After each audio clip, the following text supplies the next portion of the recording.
whole project, if memory serves, is about 10 billion. So it was more money towards that. That's why it was welcome. But in relation to the broader point you make, yes, we do want to ensure that we've got better transport infrastructure. My view is the best way to ensure that we get what we need is to work with locally elected representatives, particularly the mayors, on what they say is the priority for them. And that's why we're working with the mayors in Manchester, in Liverpool, West Midlands, West Yorkshire, etc., to devise the plan with them. I think the idea of somebody sitting in Westminster or Whitehall and deciding what is the best transport infrastructure for Yorkshire or across east to west, Manchester, Liverpool, across to Bradford, Leeds and Hull, that should be determined with locally elected leaders. And so that has to be a joint plan, if you like, and that's the way we're approaching it. Okay, thank you. Competitor countries, in terms of rail infrastructure, have more innovative ways of funding funding rail infrastructure, particularly working with the private sector. The Rail Industry Association has just done a report encouraging the government to look at land value capture, energy generation, using station property to develop housing, and so on, as a way of bringing in additional funding to develop much needed rail infrastructure. Will the government be looking at those? Yeah, I do want to look at projects like that, and thank you for raising it, because I think if you look at our ambition to build 1.5 million homes and ask yourself the question, where would you start with those homes? It would be in and around railway stations and the like, where there's quite a lot of land, which is of quite reasonable value. And I think, therefore, we can bring the two together. So we are actively exploring what more we can do there for the very reasons that you set out. Thank you, Prime Minister. Ferguson.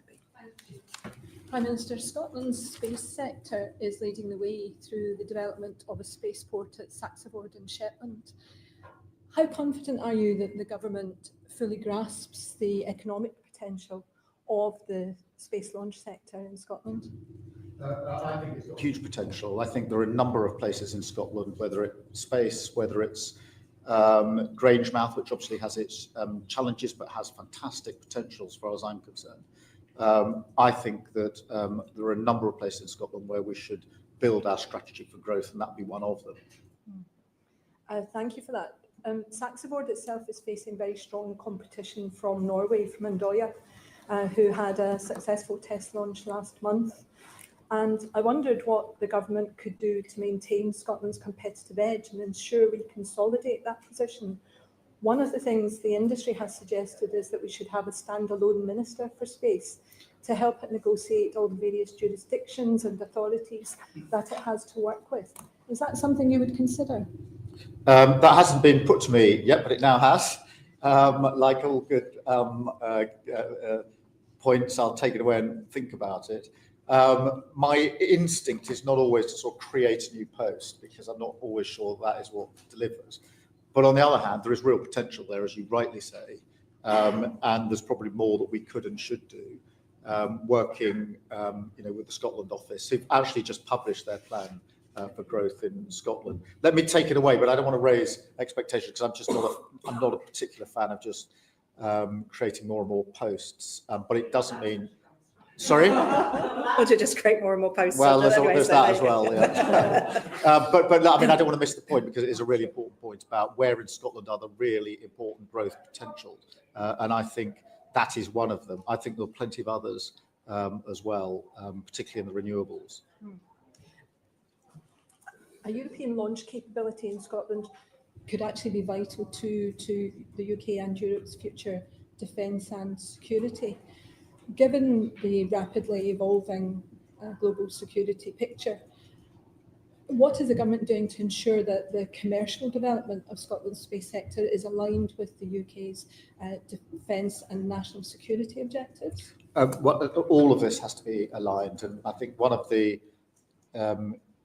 important changes that we need to look at as we go through our strategic review is how we bind our defence and security sector more closely to the private sector, and how we make sure that, whether it's space or any other capability, that defence is part of our story on economic growth, I think there's been a tendency up until now to sort of see defence and security in a sort of a silo, if you like, of its own, ring-fenced from the other challenges on growth, when in fact it could be and should be a really powerful driver of growth. So I think we need to bring the two more closely together, and that's what we'll do. As strategic review will be published in due course, but I'm absolutely clear in my mind that we need a better economic story around our defence spend, which is going to go up because of the percentage increase that we've put in.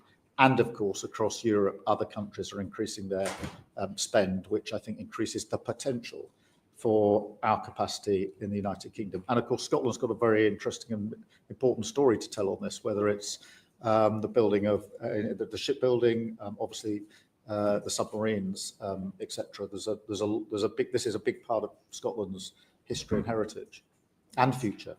Indeed. Thank you. Thank you, Chair. Sir Geoffrey Clifton-Brown MP. Good afternoon, Minister. Good afternoon.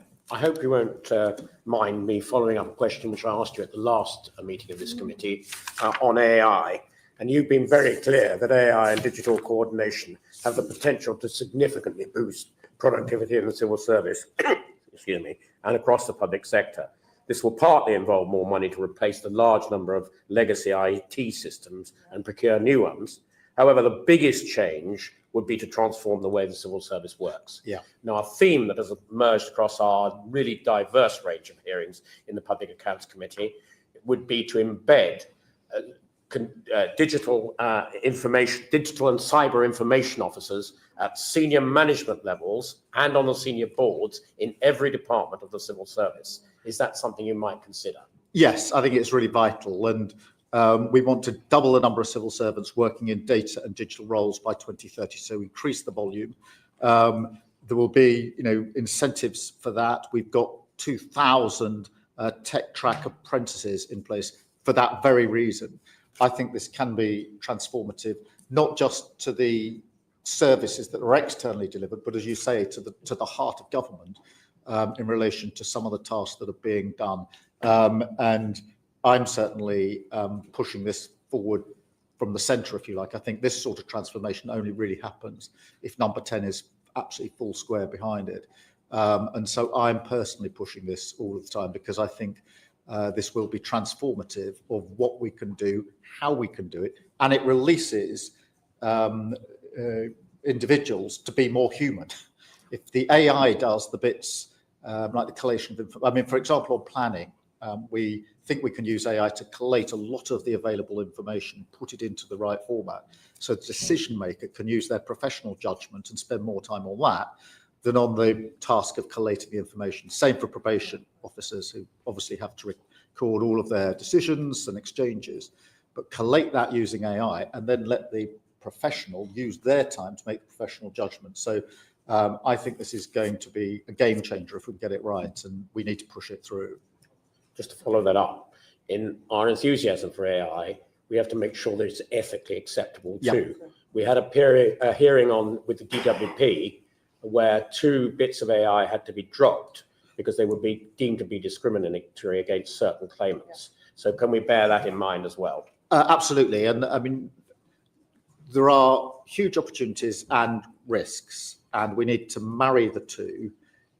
In the end, I think your stance matters. Are you sort of forward-leaning, seeing the opportunity, or are you sort of leaning back, seeing the risk and not wanting to move? I'm in the first camp, but I absolutely accept that's got to be within a framework that means AI can be used for good purpose and safely.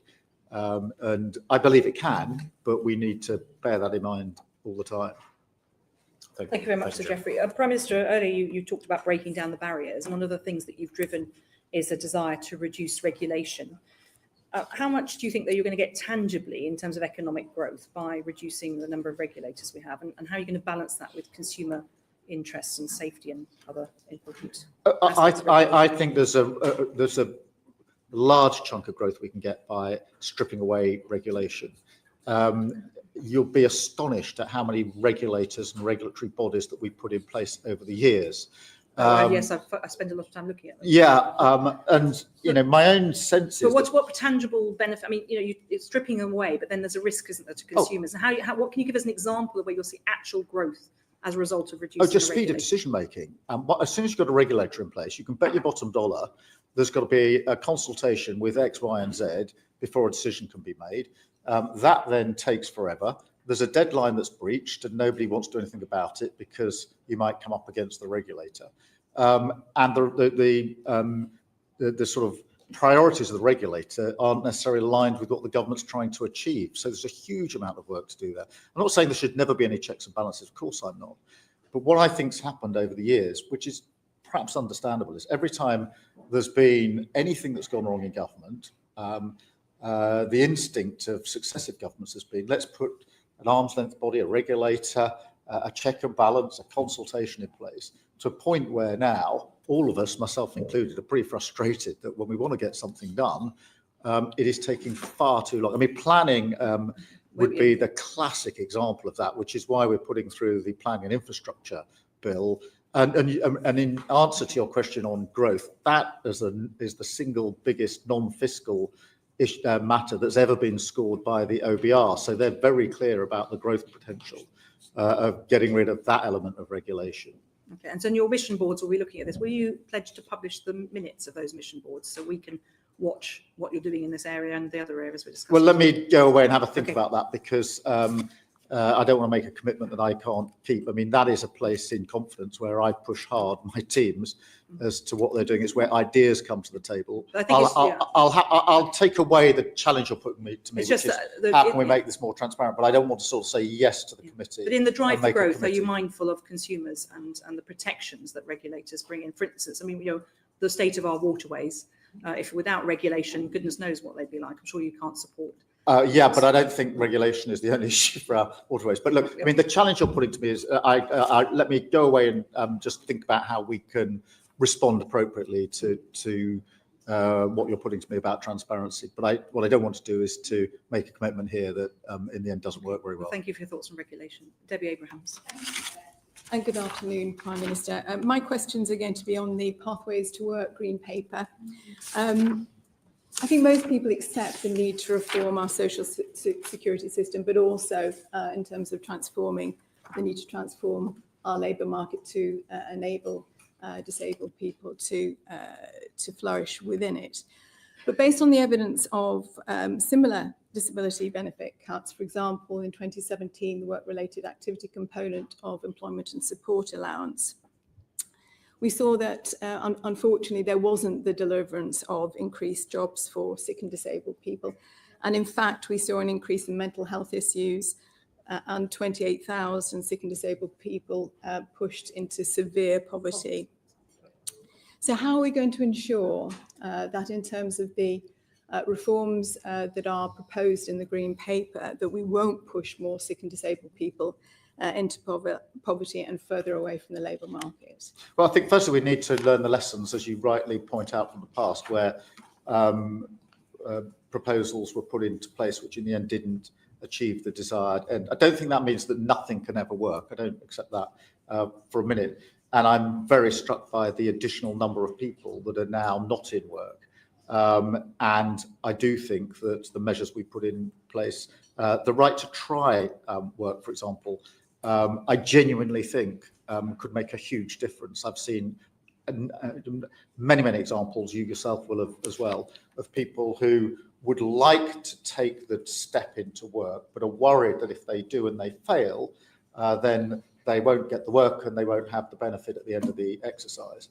I've seen pilots of this that I've gone to look at myself, where some firms have voluntarily said, we'll do a sort of right to try scheme.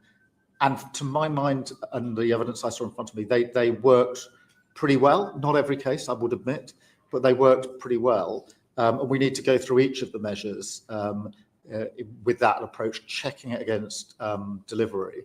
But I am convinced that some of these can make a material difference, including the right to try work and the support we're going to put to people who want to get into work. Thank you, Chair. So on top of the issue around lack of deliverability on employment outcomes, again, at international level evidence and also our own experience here of the last 10 years, we also saw that fiscal savings were not made. So given that the OBR has refused to score the supply side effects of the Green Paper, the JRF, the Joseph and Rowntree Foundation analysis indicates that not 250,000 people, as the government estimates, will be pushed into poverty, but 400,000. And that children in family poverty and adversity are five times more likely to end up as NEETs as young people. What needs to happen to ensure that the Green Paper addresses the root causes of this poverty and adversity rather than adds to them? Yeah, I mean, thank you for raising that. On the impact assessments, it is significant to my mind that the ability of any policy or legislation to change any behaviour at all is not priced in. In other words, there is simply, the OBR have scored nothing against any change here. The assumption is not a single person changes their behaviour. I personally struggle with that way of looking at it because I do think that these measures will make a material difference, and they need to make a material difference. You talk about NEETs, and I'm very worried about the 1 in 8 young people who is currently not earning or learning, because there's a pattern here of young people who were caught, in my view, in the sort of COVID years, who've then gone straight into... Can I stop you? I do apologise. I did actually mention NEETs. So there is new evidence that shows that it is child poverty and family adversity that are the key drivers of this. COVID does play a part, and particularly for countries like ours, countries like the US, which have a particularly bad experience of COVID. But it is, as I say, this is peer-reviewed evidence that is showing that it is poverty and family adversity that are the key drivers around this. So how are we going to make sure that we don't make that worse by pushing more families into poverty prematurely? So, or at all. Yeah. I think your point on the impact assessment one is very well made, Prime Minister. And again, it would. I don't know if you're aware of what impact assessments are in the pipeline, because clearly what was analysed in terms of the poverty impact assessment, we had no employment impact assessment that there are real issues. So will you now commission independent analysis to ensure that we do have robust evidence, and so the policies that we are trying to implement for all the right reasons have the effects that we want? Yeah, we have to have the right evidence base, and that is crucially important. We also have to do the work that we're committed to on child poverty and the child poverty strategy, which is proceeding because one of the achievements of the last Labour government was to reduce child poverty. And I want this Labour government to reduce child poverty as well. And that's why the strategy on child poverty is so important to us. As soon as we're able to share more details of that with you, we obviously will do so, so we can take your views into account on it. Final little one, Chair, if that's okay. Well, on that basis, Prime Minister, I absolutely agree with you that we do need to do that work. Will you commit to not implementing legislation before we have the details of those impact assessments? I think that's so important. Otherwise, potentially, we will have policy that won't work and could actually do harm. Well, as I've said, we need an evidence base, but we also need to get on with the work that we need to get on to. So I'm not going to make commitments in relation to timetabling, but I absolutely take the point you put to me. Thank you. An idea of the timetable for those announcements on child poverty? Yes, but not sort of to the date. Can I write back to you on that? Just you. because we're working on it, and I'll be able to give you better appreciate the spending reviews in information. June, but some decisions are being made clearly before then, so it'll be helpful to know. Yeah, I'll write to the committee with more details of that. Thank you very much indeed. Sarah Owen. Prime Minister, I noted in your response to Ms Abrahams earlier, the first question around wanting more disabled people to be able to work. And I think that's something that we all would like to see, that employers actually make the reasonable adjustments for people to access work. However, there are a group of people which the government's own assessments show that they are the most severely disabled group. These are people with limited capability for work-related activity. And for the future ones of those, there will be £3,000 worse off. This isn't a small group of people. This is potentially 730,000 people. So I want to ask you right now about how people are feeling about this. It's not often something we talk about in politics, but I think it is important because it's fair to say that your proposed changes to welfare reform have caused quite a bit of stress, I think, particularly among people with disabilities and their families. I'm sure many members have had similar things, but just some samples of what's come into my inbox. I am beyond stressed with anticipation of losing money. I have £700 to live on this month. Another one, the proposed cuts to disability benefits have left me feeling full of panic about the future and extremely let down. And the last one, I feel so sick, physically sick. The whole process is horrid. Please represent me. Prime Minister, what would you say to them? Well, I think this question of how people feel and values is really important. And that's why sort of standing back from the technicalities of any changes, the guiding principles are really important, which is those people that do need support and protection should get support and protection. Those that want to bridge into work should be supported by the government to bridge into work. At the moment, my own analysis is that pretty well all of the rules make it harder for people to get into work, not easier for them to get into work. But equally, those that can work should work. And we need to just apply those principles to the work that we are doing as we go along. Prime Minister, my question was specifically about the people that are very unlikely to ever be able to work, the most severely disabled, of which in future there will be £3,000 worse off. And I just wanted to ask how you're working with the disabilities charities and organisations for which none of them that I can see have welcomed these plans. And I just wondered, I know that we're going through a consultation period. Yeah. And I wanted to ask whether this is a consultation period on the policy itself or the impact of this policy, because I think that is very different. Will this consultation period actually alter or be able to change or perhaps bring people together on this in a way that we haven't been so far? Well, I do want to bring people together on this, and it's very important we take different views into account.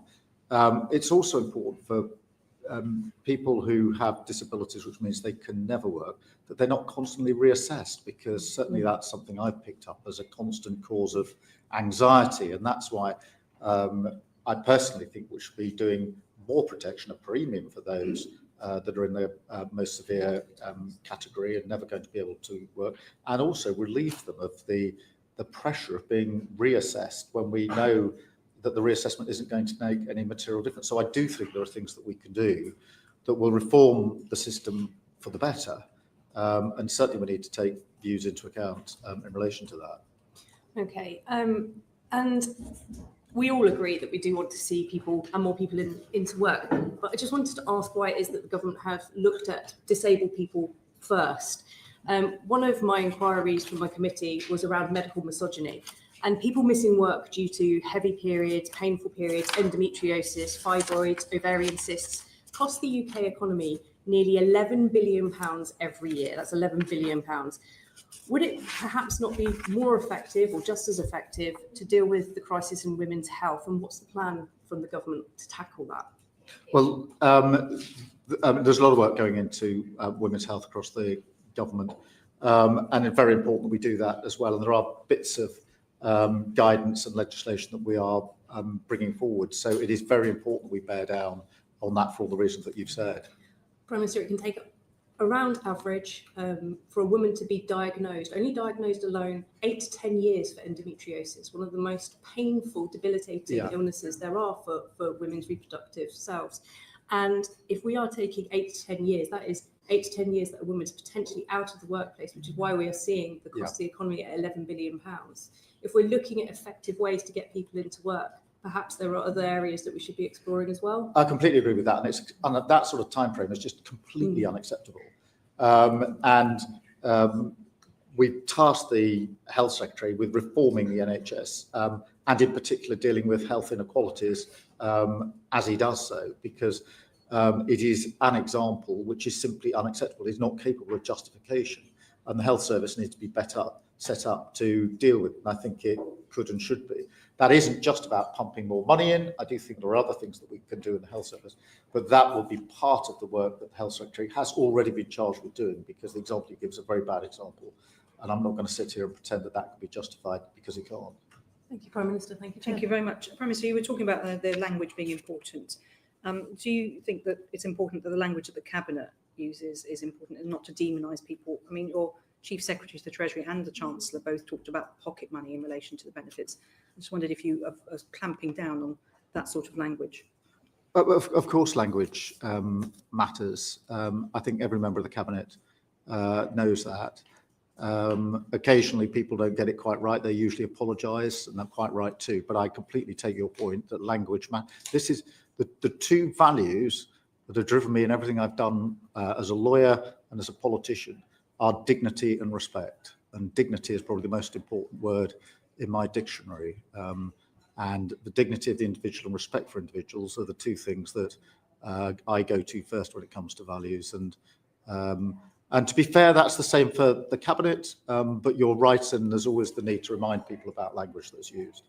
Thank you. Leila Moran, MP.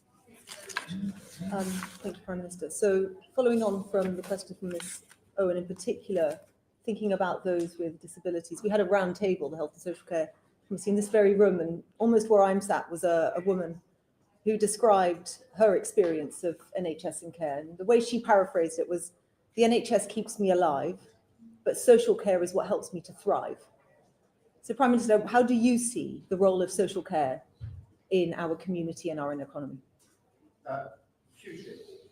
In its own right, and working alongside the NHS. And I think, like most people, I've long thought we ought to reform it, which is why we've asked Louise Casey to carry out that reform programme and to do it on a cross-party basis. She starts her work this month. I have expressly asked her to try to reach out straight away on a cross-party basis, because we need to reform social care. We need to make sure that if we do reform it, it's lasting reform. I don't think that that's possible unless it's a cross-party consensus about how we go forward with social care. It is hugely important, as I say, in its own right, and to complement what we do with the NHS. Very hard to get the NHS back working as we want if we don't also sort out social care. Very true. Do you see social care as mainly a drain on the Treasury or as an enabler to the economy? An enabler to the economy. My sister's a care worker, by the way, so I know this firsthand. I mean, absolutely. It's about ensuring that people can live to their full potential for as long as possible in their lives and have fulfilled lives. Well, I'm pleased to hear you say that, but then do you share my frustration that much of the sector feels as well, that 3 years, which then butts up any decision close to an election. Now, when we've had social care reforms be kiboshed in the past, it has been during election campaigns.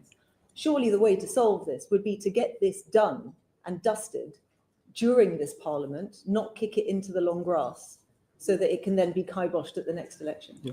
I mean, firstly, I understand your frustration that this has been pushed down the road too many times. The way I see it is this. One, we need to take time to get it right, and it needs to be cross-party. And Louise Casey is, in my view, the right person on a project like this. I've got huge experience working with Louise Casey. But that shouldn't stop us doing things straight away, to answer your question, which is why we made available £3.7 billion of additional funding for social care authorities in 25-26. That is really important as a sort of first step, and obviously took steps in relation to carers allowance, weekly earnings limit, a fair pay agreement for social for adult social care, hugely important. All the analysis shows that we haven't got a sufficient workforce. It's a fragmented workforce, and that most people leaving social care are leaving social care to go to the NHS because they can get onto an integrated framework for progression, which they don't have. So I think all of those things can be done before we even get to the bigger question. So I don't think we should rush the work that Louise Casey is doing. I think that's the right timetable, but I accept your challenge that what we can't do is to sit back until she gets to that part of her report and do nothing in the interim. And I think that the money we've put in, the fair pay agreements and other measures are really important. I should also say that it's among the reasons I commissioned Louise to report in 2 stages, one in 2026 and then later in 2028. And we can get the 2026 recommendations and start acting on them before we get to 2028. So I don't agree with you totally that we should just go sort of both feet in with all the reform right now. We need time on that, but I do accept the thrust of your challenge, which is we do need to do things now, and that's why we're doing what we are doing in the interim. Do you accept that much of that money, in fact, has not been able to get to the front line because of the NICS increases? Well, Because social care sits outside. So whilst local authorities have had some money flow down to them, it barely covers the NICS increases for those social care providers.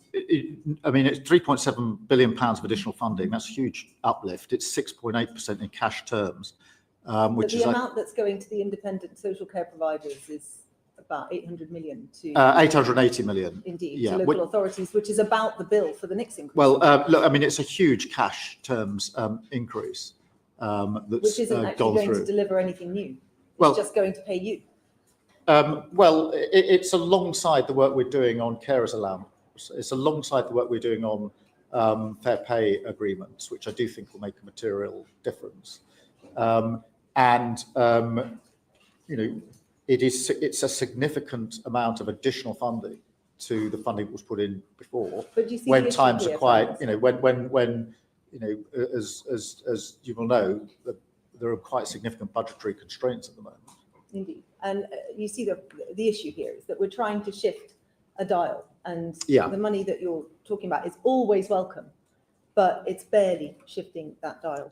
Do you recognise that there is a cost to not reforming the system as well, both to human costs, but also to getting people in work and keeping them in work? Yes, that's why I want to reform the system. Absolutely. Because we are currently looking at this as a committee, Yeah. but are surprised to find that the government has barely looked at it from that lens. So perhaps an undertaking from you to look at it through that lens would help the Treasury to see what you and I clearly both see, which is that social care is worth investing in. Yeah, I've always approached this on the basis that the health service and social care are important for physical, mental health and the support that people need throughout their lives.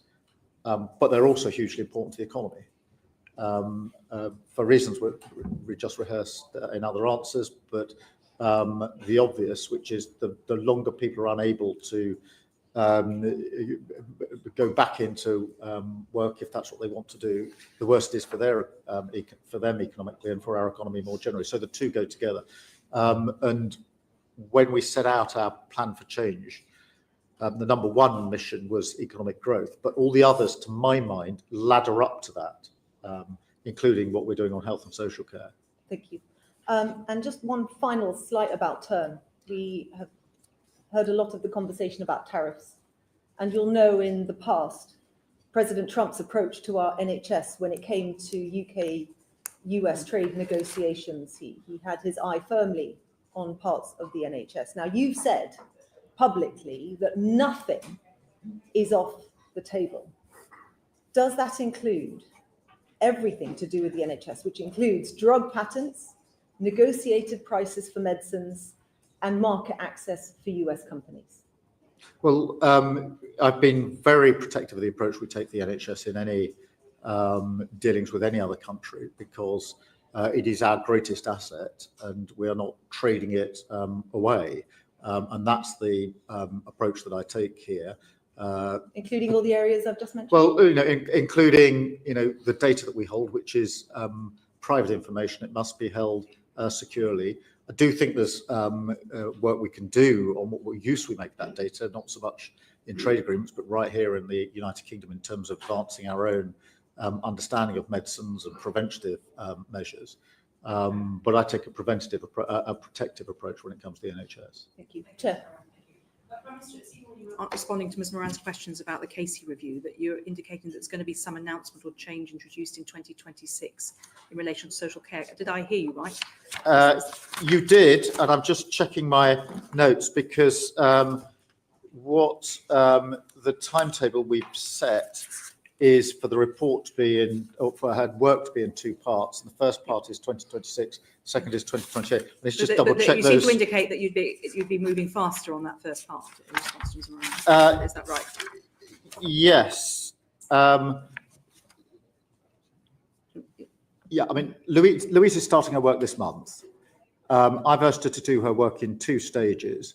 The second of the stages is what are the major reforms that are needed and therefore the cross-party work that needs to be done. The first part is what are the deliverable changes that we can do right here, right now, without waiting for the wider reform. Right. I'm as sure as I can be, but I can't find the right page of my note, that's Right, 2026. So I'm going to go for 2026 for the first part of the report. Well, I'm sure if you're I'm wrong correct, about yeah. that, I will write to you straight away. But it is to deal with this point, which is a good point, which is let's not just wait till 2028 and get towards an election and find there are problems along the way. Let's bank some of these changes as we go forward. And that's why I split it into two parts, so that we will get part one as a foundational stone to build on. And also in the exchange, you were talking about the national insurance contributions, particularly to support care workers, but local authorities and others are not getting enough extra money to pay for those employer national insurance contributions. So it's coming out of their core budget. Are you going to revisit that at all? Well, as I say, social care? I think the figure, again, it's not quite in front of me, is £880 million extra towards this aspect, which is adequate. I mean, we'll always have a look at what's adequate, but that's precisely why it was put there, and it is much more funding they've had to date. Yeah, but it's just about making, if each individual care worker needs to have their national insurance paid for, and indeed others, if it's not enough to cover that, then that comes out of core budgets. Yes, I mean, but it's additional money that's been put in, the work we did at the budget and the decisions we made are the very reason we've been able to invest 26 billion extra in the NHS, which is beginning to make a difference. And that's a question of political priorities. I'm glad that we put the money in the NHS, because I think that's the place it should be. But it's always a trick, not a trick exactly, but government promises something, makes a change, and then the public sector isn't always funded to cover it. So there's a gap there, I think. Yeah, I appreciate that. Which is important to acknowledge. So Geoffrey Clifton-Brown. Prime Minister, your welcome announcement on the abolition of NHS England gives a real opportunity to reset the finances of the NHS. Given that in recent years the health budget has gone up by 20%, but the primary care budget's only gone up by 10%, can I test some of your aspirations for local health provision, which is things that people really care about because it's very close to their lives? So can I start with health prevention, which will keep people healthier for longer and keep people out of expensive hospitals? The public health grant has gone down in recent years. We spend a pretty small amount on health prevention compared to the total health budget. What can be done about that? Well, look, I'm committed to prevention. I mean, I think if we're going to take on the challenge of health going forward, then three things have to happen. We're going to need to go to a preventative model. We need to go to a model which is more community-based, so that it isn't the hospital that most people have to go to for healthcare. We have to make much greater use of technology and AI, coming back to the conversation we had. But prevention has to be a large part of that. And I want to see more done on prevention, not less. There are so many examples of this. The one that sticks in my mind is that the most likely cause of admission to a children's hospital up and down the country is for children between the ages of 8 and 10 to have their teeth taken out because their teeth are decayed. Completely avoidable. And we absolutely have to get into the territory of prevention. I think the two go together, AI and prevention, by the way, because not so much prevention, but a stethoscope working with AI on all 60-year-olds will be able to tell most people whether they're going to have a heart problem of some sort and intercept it before it gets to the stage where they collapse and going to A&E. There are so many examples, but my appetite for this is very high. One, because I think it's the right thing to do. Two, with all the, I don't think as we live longer, have more health conditions, and living longer is a good thing. We sometimes talk of it as a great burden. It's a good thing, but we can't just pump more money into the top of the silo of the NHS to service that. We've got to change the way the NHS delivers. Right, very briefly, dentistry, you opened it up. 24% of 5-year-olds have got signs of tooth decay at the moment. The major cause of hospital for not 5 to 9-year-olds is through dentistry problems. Our recent committee found that and was told by a senior health official that the dental contract is not fit for purpose and needs starting again. What more can be done to transform dental services, particularly in the southwest, where my constituency is, where they're dire? Firstly, I mean, this is such an important issue. The contract needs to be renegotiated, and that is happening. We need to make sure that we've got much better provision for urgent dental appointments, and we have to deal with dental deserts, as they're called, which is places where nobody can actually get an NHS dentist. What we want to do is to incentivize dentists who have just qualified. It's a financial incentive to stay in the area or to be in an area where there's a desert, but we have to get to grips with it. It is ridiculous because it's costing a fortune. It's wasting the talents of, I saw brilliant individuals at Alderhay Hospital who are dedicated to extracting teeth from children. They're brilliant skills being used for that. It's completely unacceptable. We've also just started our work on supervised toothbrushing at school. And I know some people say, well, that's the nanny state, but I'm sorry, if the price of not doing that is a child going to Alderhay Hospital to have his or her teeth taken out, then I don't mind supervised toothbrushing, I'm afraid. Thank you, Prime Minister. Sarah Champion, MP. Thank you, Chair. Hello, you know that defence and foreign aid go hand in hand in preventing conflicts and dealing with humanitarian crisis. So now that you've slashed the aid budget, I'm interested, who do you think is safer in the world? The aid budget was slashed in order to spend more money on defence and security, because I think that we are living in a very fragile world, and one where it's absolutely imperative that we up our defence spending, which is what we've done, as you know, by a direct transfer. That's not a decision I wanted to make. I absolutely did not want to make that decision. And I think it's really important that we do a number of things off the back of it. One is be really clear what our priorities are within the budget we've got in terms of, Sudan, Gaza, Ukraine, etc. But two, to absolutely commit that we do need to get the aid budget back up, and I want to be really clear about that. But the third thing is, forgive me, because I think it's really important, because it's a good challenge you put to me. I don't think we can sit back as a government and say that until we can get the aid budget back up again, we don't do anything. And that's why I've had active discussions with the World Bank, other institutions, other countries, and the private sector about how we can leverage aid financing in a different way using the private sector, how we can better coordinate and cooperate with other countries. You will know this firsthand, but the amount of money that goes into some countries or capacity and not into other countries.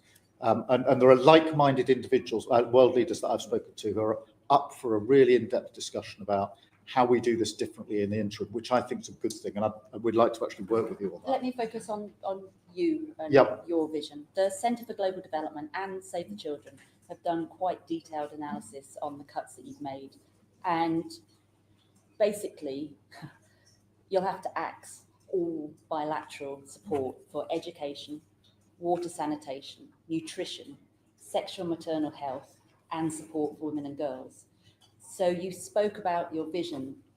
I'm not sure what's left, but what is your vision for development going forward? I think it's hugely important for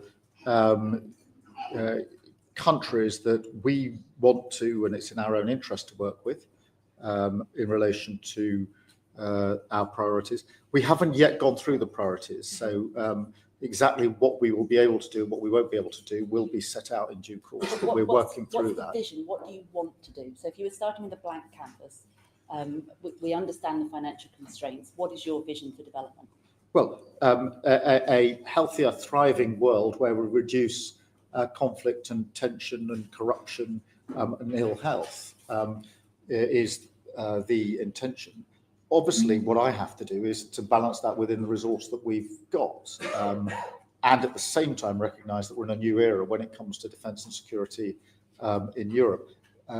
When I say we're in a new era for defence and security, that isn't just words. That is and I think around the country people really understand we're in a much more volatile position we've been in for a long time. Old assumptions about our defence and security, which have kept the peace for 80 years, are not as solid as they once appeared. And it is my job to ensure my number one responsibility is the security and safety of this country. And I firmly believe the only way to do that is to ensure that NATO, which has been the cornerstone of that for 80 years, is the cornerstone for decades to come.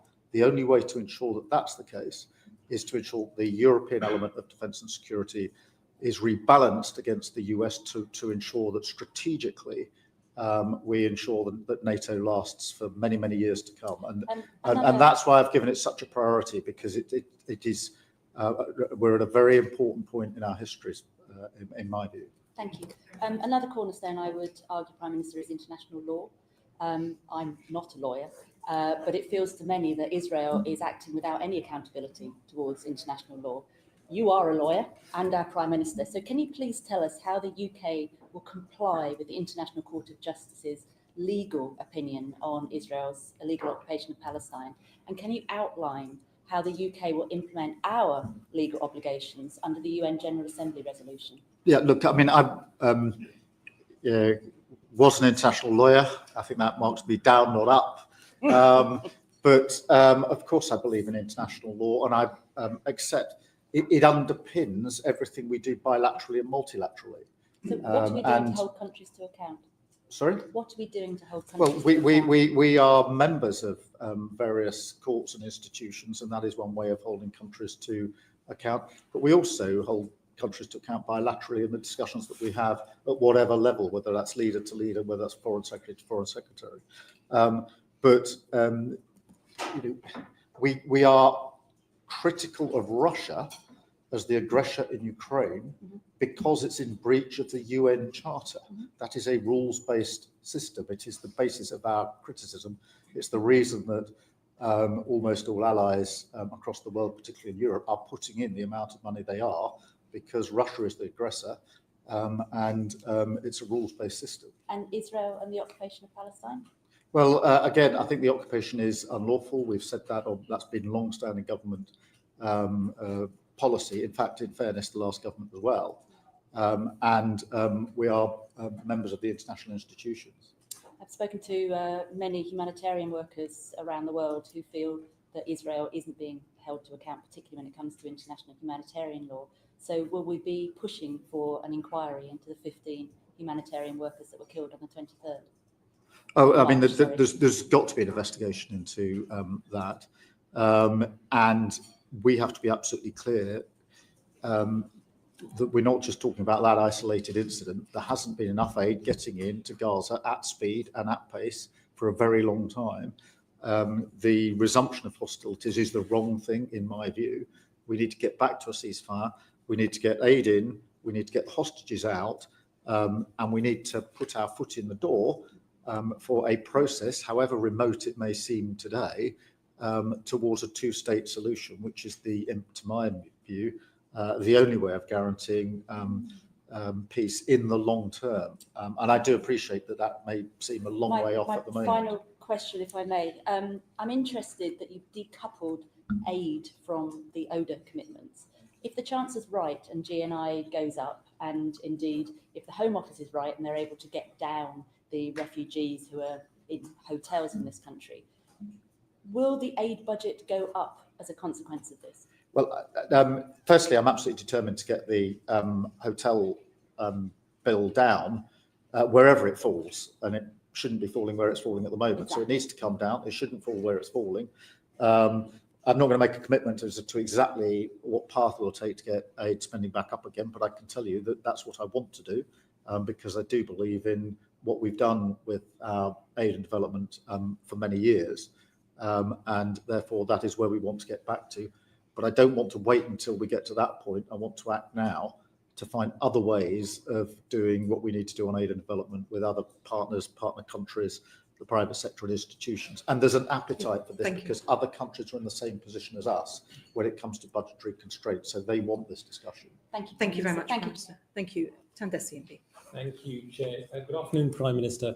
Since Putin's illegal invasion of Ukraine and the thousands of North Korean troops that came to help Russia invade Ukraine, now President Zelensky has confirmed that 2 Chinese citizens have been captured by Ukraine's military fighting for Russia. What would your message be to the Chinese president? I've only just seen the development of this. I haven't had the opportunity to take advice from my own intelligence and security advisors. I haven't had the opportunity to talk to President Zelensky about it. So I'll very happily provide you with an answer, but if you'll forgive me, I just want to make sure that we've got to the bottom of what we actually think has happened here before giving a definitive answer here. I will obviously be taking intelligence and security advice on it. We will obviously be talking to the Ukrainians about it. Okay. Thank you. Since you last appeared before the committee, Prime Minister, there's a new administration now in the White House with very different defence and economic priorities, which has certainly disrupted the status quo and has considerable defence national security implications for our country. Now, you recently announced an increase in defence spending, but given the raised real threats that we as a nation face, will that be enough, especially given the geopolitical earthquake, with the US effectively saying that European nations, more or less, have to fend for themselves? Well, let me unpack that, because there's 2 or 3 strands to it, all of which are important. Firstly, the commitment to 2.5% by 27-28 is the highest sustained increase since the Cold War. So it is a significant increase in spending, and then on to 3% in the next Parliament, in accordance with fiscal circumstances and, of course, general circumstances. I do think that's the adequate response at the moment, but in relation to the second part of your question, I think it is right that Europe hasn't done enough in its own security and defence for some time. I don't think it's just this president of America that's said that. Previous presidents have said that. I don't see that. I accept that challenge. I think particularly in the circumstances we're in, we need to rise to that challenge. I think this moment's been coming since Russian tanks went across the border into Ukraine just over 3 years ago. And it's important that we've now acted. I do not see that as an argument for Europe to, as it were, go it alone in its own collective self-defense and decouple from the US. I strongly believe that we've had 80 years of peace in Europe because of the alliance with the US and because of NATO. I think our task now is to ensure that we lock that alliance in for the future. That means that Europe must do more. So we're talking to our European partners about that. In direct answer to your question, is 2.5 enough? I think there are lessons from Ukraine we need to learn with our European partners. One is better coordination of our capabilities, because many European allies have made capability available to Ukraine, but actually it's not been as easy as you might think for Ukraine to make the best use of that capability, because we haven't coordinated in the past in what we're doing. And we need to think carefully about how, if we're all increasing defence spending, we do that as a group of countries in the most effective way. That's a live discussion that's going on at the moment, which goes beyond the pure question of percentages. Good. Prime Minister, we of course need to work with our allies, especially in Europe, and you have done a great deal of work with respect to that. But what have you done to ensure that UK defence companies are not elbowed out of the EU's 150 billion euro defence fund and subsequent contracts? Well, firstly, we should welcome the defence fund. That is a significant step forward by the EU, and to my mind, some real leadership on that issue. As you know, third countries are not locked out of it. It depends on defence and security arrangements with the EU, and therefore I do think there is a way for us to work with the EU on this issue. So I've welcomed it. I want to work with the EU on it. It is very important that our defence companies are involved. We've got some of the best capability in this country, and we need to ensure that they're able to be an essential element of this. Yeah, well, we are definitely at a very pivotal moment for our collective defence and security in our continent. But do you agree that now is not the time for European nations to be prioritizing fisheries over defense, and that now is a time for unity and solidarity? Now you're tempting me to get into it. I think that we can have a much better relationship with our EU partners on defence, on security, on energy, on trade and our economy. And I'm determined that we will be ambitious in what we're trying to seek. Of course, there are issues such as fisheries, which are important to any discussions. They necessarily, because of the nature of the agreement that was signed by Boris Johnson, that you have to visit this periodically in any event. But one of the things I said at the beginning of this process was that I think the best way to make progress in our discussions is not to do it through what I call megaphone diplomacy, where we all go to the papers or the media and shout about things that may or may not be frustrating. So I do think we can make some real progress on these issues, but I'm not going to be tempted into sort of inflammatory language, which will make it harder, not easier. Agreed. Without mentioning any nations, but lastly, you've done a great deal of work on the International Reassurance Force, a coalition of the willing. Now, how many British forces will be involved in that, and will there be a US backstop? Well, the way that we've taken it forward with the coalition of willing is to create the political momentum through the countries that meet at leader level around the table. And Emmanuel Macron and I are sort of bringing that together and doing what we can to provide the sort of leadership to that political grouping. We've then tasked the military side to do the detailed operations on land, air and sea. The stage we've got to now is with our senior defence officials working now very closely with the Ukrainians about what that might look like, where it's going to be deployed. Obviously, there's a lot of optionality at the moment because we haven't got a deal. We don't know exactly what will be needed, but that's where we've got to. So I can't give you numbers and dates, but it's broken down into various categories, a plan for what we're going to do in the air, a plan for what we can do in the sea, and a plan for on the ground. But the key now is to build that around Ukraine's own capability, so it's not a substitute for it, which is why I've had my team in Ukraine in recent days in that detailed discussion with the Ukrainians and others. Thank you very much, Prime Minister. Chiamura MP. Thank you, Chair. Prime Minister, you have embraced science and technology as drivers of growth. Platform technology and AI are dominated by a small number of US companies. Your Secretary of State for Science and Technology, Peter Keir, said these companies are so powerful, the UK needs to treat them as sovereign states. Is that what you are doing, and how is that reflected in trade talks with the US? Well, they are very powerful companies, many of them based in the US. We are very attractive on AI as well, obviously. We're amongst the top 3 in the world when it comes to AI, with fantastic capability here. And we want to and are working with those sectors wherever they are.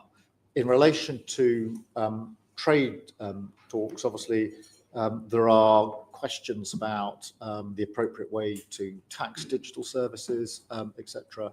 There are questions about how technology impacts with free speech.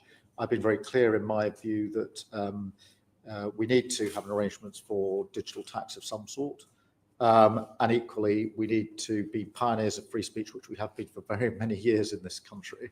But at the same time, we rightly protect under the Online Safety Act, further provisions of which are coming into force pretty quickly.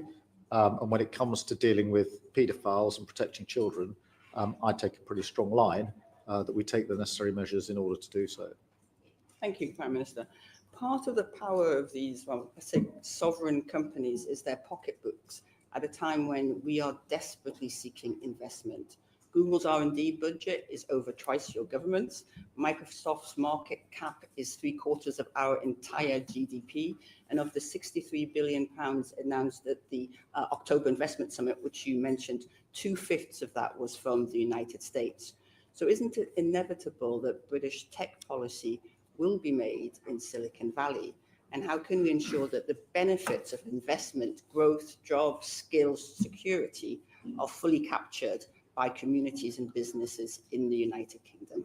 Yeah, I mean, we set out, you'll no doubt have seen the AI action plan earlier this year, Yes. which sets out how we want to interact with those businesses, with the sector generally. That's been welcomed across the piece in relation to the framework that we put around this. We obviously now need to move that forward. But the investment in terms of the second part of your question, which is how's it felt in communities here, the investment is investment into this country, into data centres.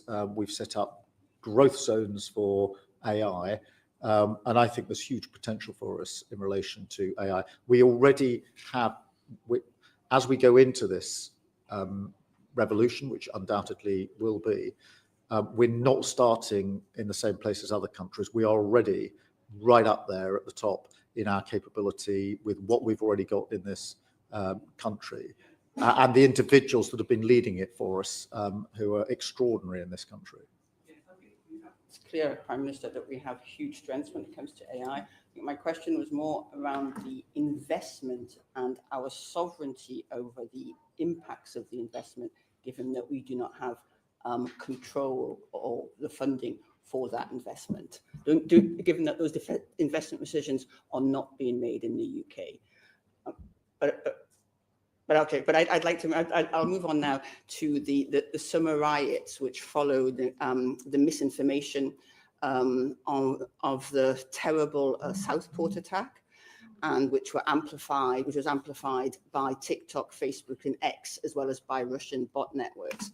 Now, the Online Safety Act, which you mentioned and which is currently being implemented, does not tackle misinformation, which may be why the tech companies told my committee's inquiry that the act would not have changed anything. So how is your government addressing misinformation? And will you take action against the algorithms which amplify misinformation and the bot networks which spread it?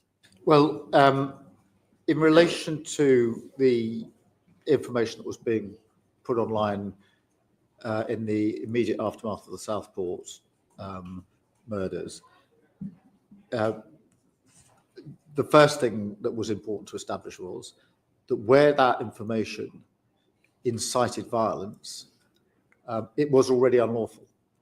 And there was a sense among some people that somehow online was a law-free zone. And I think it's very important that we established the principle that it's not, and therefore where people incite, action can be taken against them. In relation to misinformation, obviously there were provisions that were being argued about here in relation to the Online Safety then Bill, now Act, which didn't make their way into the Act, and we need to look at what we can do. Obviously, gauging what is information, what's misinformation is always difficult to police, and we have to be proportionate about how we do it. The deliberate spreading of false information, disinformation, threatens our security and our democracy. China spends between 8 and 10 billion pounds a year on information operations. Russia spends about half that. What are we spending to counter state-backed online disinformation? And do we have the powers to effectively enforce regulations on global platforms? On state actors, we do bear down on it, and it is amongst the things we look at when we're looking at our security work. As to exactly how much, I don't know off the top of my head what that is, but I'm very happy to write to you or to write to the committee, whichever is appropriate, with more information in relation to that. Thank you. And finally, in a one-word question answer, it's in a changing world, sovereign capability is reassuring, and it ensures that we develop the requisite homegrown skills, but we don't have a sovereign foundational AI capability. Can we defend ourselves without one? Yes or no? Yes, we can. Of course we can. But, we should always be ambitious about what else we can do. Thank you. Tonya Antonazzi, MP. Prime Minister, in the government's plan for change, national security is described quite rightly as the first duty of government. But as you know, defining national security, making judgments about national security isn't always straightforward. For 28 years, the family of Sean Brown has been seeking truth and justice in relation to his murder. The coroner couldn't move on last year, Prime Minister, because material was being withheld on grounds of national security. I've met Mrs. Brown and her daughters. They showed me 56 pages of blocked out text, but not one word on any of them, Prime Minister. The coroner has said there should be a public inquiry. The Chief Constable of the PSNI has also said that this lack of disclosure about offences as serious as murder would simply not be tolerated anywhere in the UK. The court have now told this government twice that a public inquiry is currently the only way for Sean Brown's family, including his 87-year-old widow, to obtain the truth they have waited for. What does the government plan to do? Well, the Secretary of State's been clear that we want to see a full investigation into the murder of Sean Brown. So that's the first position. Obviously, we acknowledge the recent Court of Appeal judgment, and secondly, we're fully considering it because it is a concerning case for all the reasons you've set out.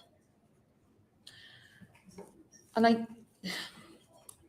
what does this ruling now mean? Because ICRA we are being told by my committee, our committee is being told, is not fit for purpose and not suitable in this case. So what does this actually mean for the government's timetable in introducing primary legislation to replace the Legacy Act?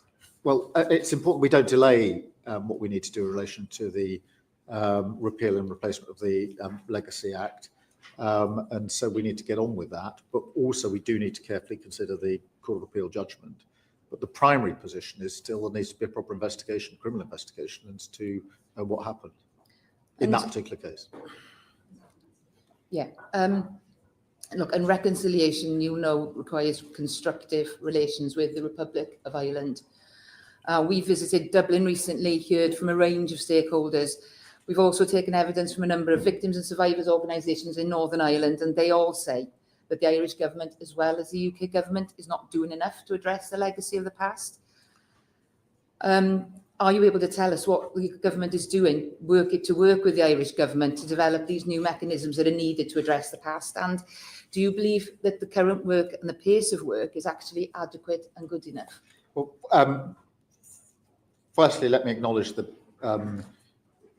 what you're saying. I mean, as you know, I worked in Northern Ireland for 5 years, and therefore I know firsthand how acutely these issues are felt in all communities, and how important it is for us to build trust and confidence in what is undoubtedly a really difficult part of the process. And my years in Northern Ireland were very formative for me personally, and matter hugely to me. In relation to the second part of your question, it is really important that we work very closely with the Republic of Ireland. Of course it is.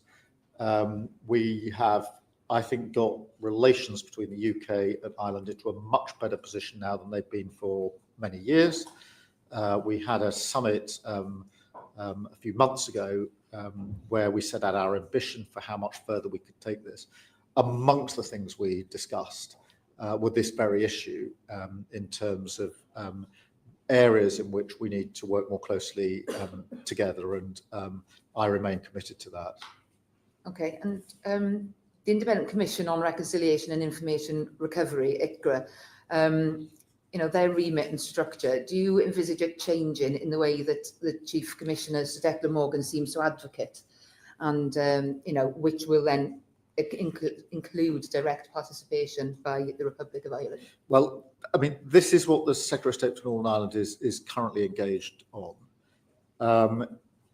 I know firsthand that it must have the confidence of victims in particular if we're to make real progress. and therefore we'll continue to work on the basis of trying to get that confidence into the work that we're doing. But the Secretary of State of Northern Ireland is working very hard and actively engaged in it, and is well respected, our Secretary of State for Northern Ireland. That's amongst the reasons I appointed him into that post when he was shadow, and then reappointed him as the Secretary of State when we won the election. Okay, thank you, Chair. Thank you very much, Ms Antonazzi. Prime Minister, our colleagues on the Joint Committee on Human Rights, like you, I'm sure, are concerned about, like all of us, the instances of foreign governments moving beyond their borders to take action and persecute people in the UK. Obviously, we've had the Hong Kong authorities targeting individuals, the shocking situation with Yulia Skripal and Sergei Skripal in Salisbury in 2018, and work and activity by Iran persecuting journalists here in the UK. I just wanted to ask you if the UK, how you're planning to address transnational repression practice, particularly when you're having diplomatic meetings with some of the countries where this is perpetrated. Well, firstly, you highlight a really important issue, which is state action in this country, which is growing, and state-based threats. And we need to be aware that that is growing.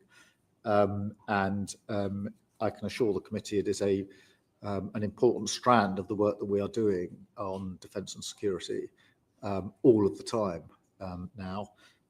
It is constantly raised in international discussions that we have for very obvious reasons, but it is a serious threat. I think we generally underestimate that threat, and it's very important that we're alive to it. And the government is reviewing its approach, or the UK's approach to transnational repression. When are you planning to publish that review? And if you don't know, perhaps you can write to us. I don't know off the top of my head, but I mean, I'll again make sure I find out and send through the details to the committee so that you've got it. Thank you. I think, yes, if you write to us, but also the Joint Committee on Human Rights. Well, yeah, well, I mean, I can either write to you or to them or to both. That's fine. And Prime Minister, you might be aware that this House has hosted members of the UK Youth Parliament Yes. in the chamber.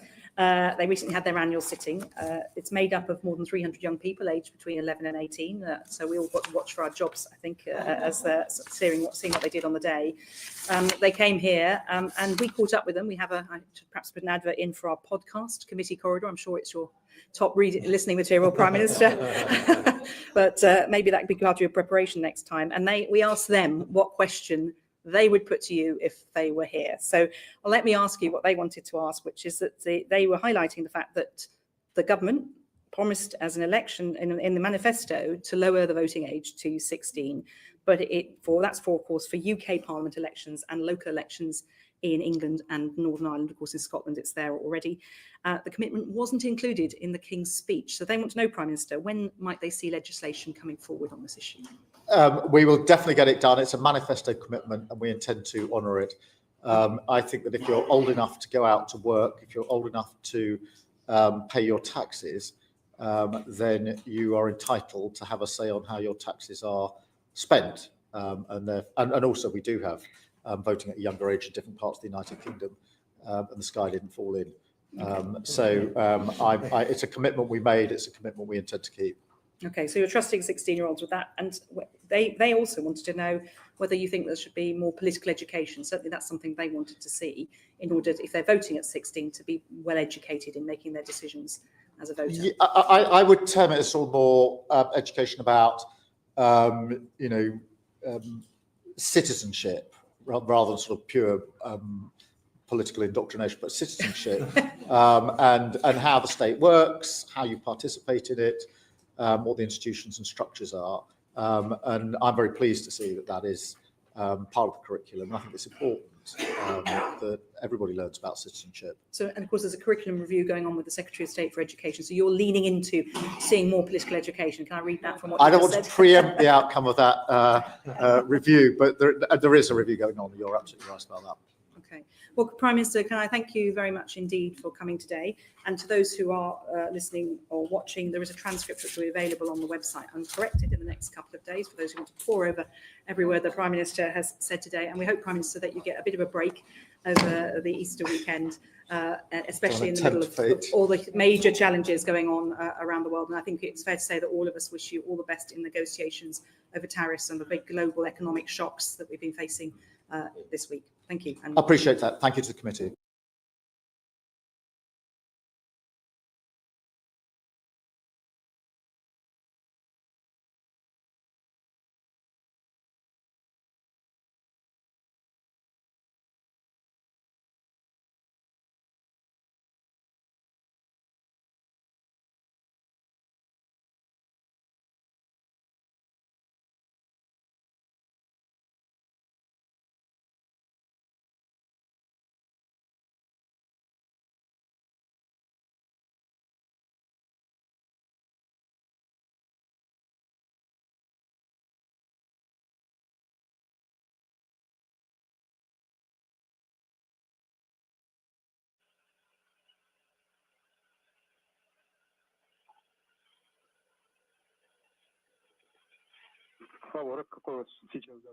What's the current pressure?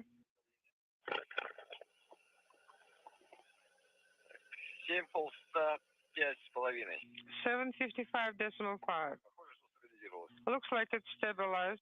Purification units are deactivated and kept in the orbital model. There's pressure readings being taken by the crew still inside the Soyuz vehicle, making sure that that pressure is equalized across the docking interface. As you see, the hatch on the station side of the docking interface is open. Ovchinin opened up that hatch several minutes ago, and we're just standing by for the Soyuz hatch to swing open.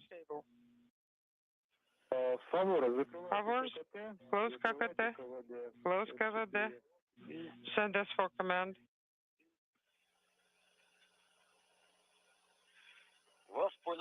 Copy all.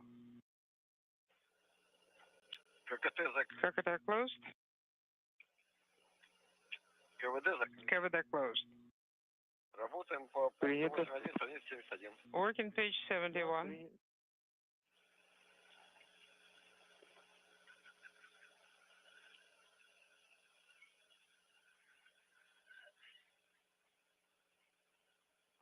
Sergey Ertuganov, Sergey Ertuganov, we also congratulate you on the arrival of Favors to the station. Thank you very much. And, yes, thank you. Thank you, Alexei, and congratulations to all of you guys. Well, congratulations on guest arrival. No, they're not guests. They're able bodies. Yes, you are correct.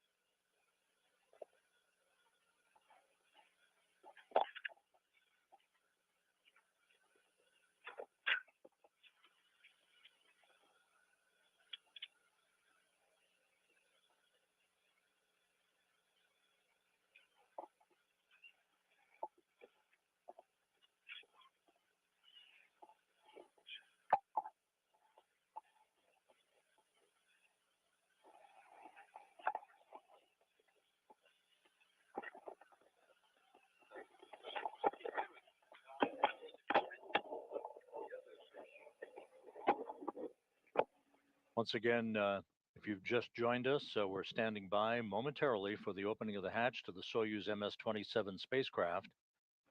Behind that hatch, Soyuz Commander Sergei Ryzhikov, NASA astronaut Johnny Kim, and Roscosmos cosmonaut Alexei Zubritsky. And the hatch now is open at 6:28 a.m. Central Time, 7:28 a.m. Eastern Time, as the International Space Station flew over the South Pacific.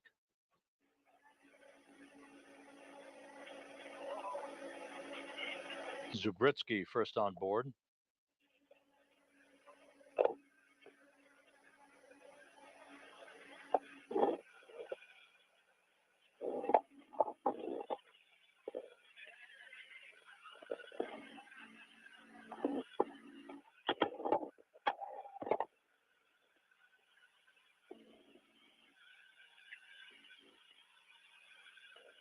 NASA's Johnny Kim arriving on the International Space Station.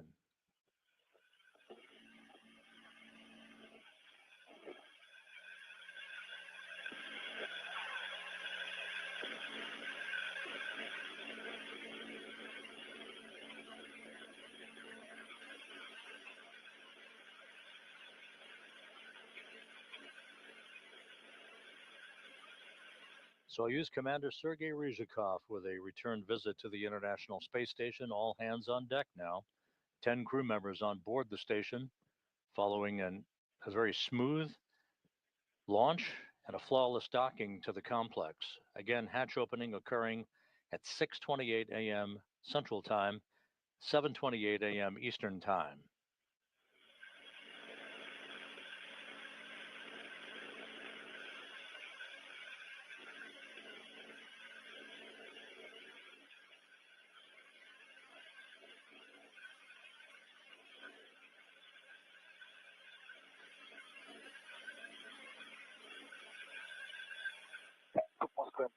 Moscow Station on space ground 1. На связи Г1, можно отключить. Should I activate the camera? Yes. Yes, you can deactivate this camera and activate the camera in SM. Copy in work.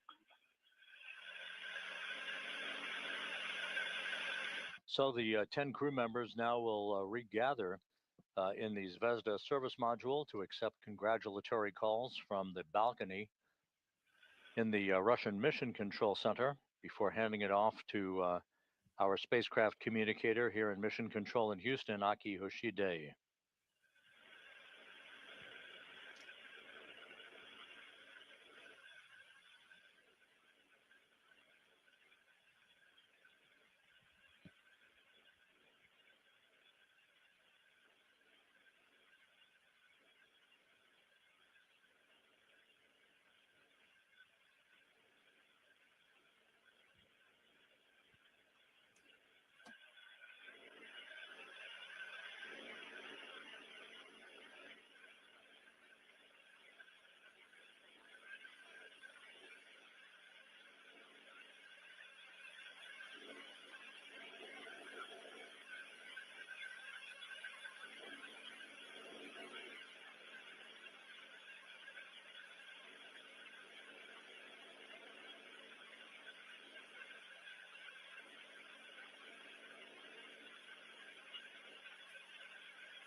As we wait for the crew to gather in the Zvezda service module, after the brief welcoming ceremony, the 10 crew members will sit down for a safety briefing to be conducted by Alexei Ovchinin. This is routine, just to familiarize the newly arrived crew on board with all of the locations of hardware and vehicles that comprise the International Space Station.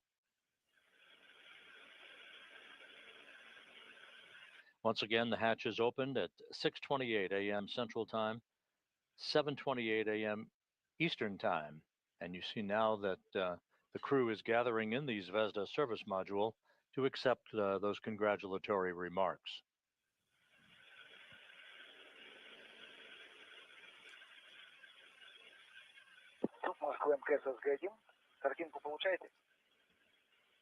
Moscow Station, Space Ground 1. Are getting the image? Yes, we are.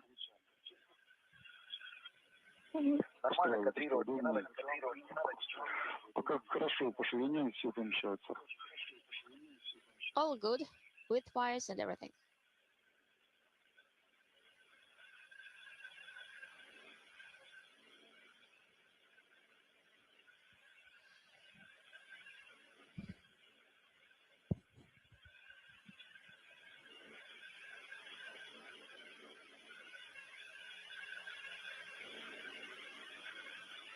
Саша МКС, по Москве.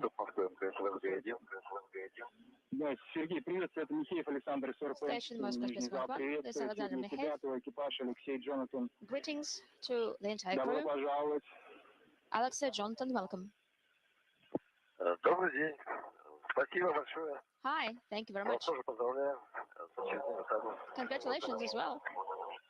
Да, поздравляем вас с успешным началом экспедиции. Same here. Happy start of the expedition. балконе собрались In the main room on the balcony, we have guests. вас поприветствовать. They would like to greet you as well. Передаем слово. Правда, вначале у нас может быть небольшой перерыв. At the beginning, we may have a small gap, В любом just 1 случае, передаю second. слово балкону. Stand by, but we are going to the balcony. All right. Sergey Alexei Johnson. Hi, this is Dmitry Kalashnikov.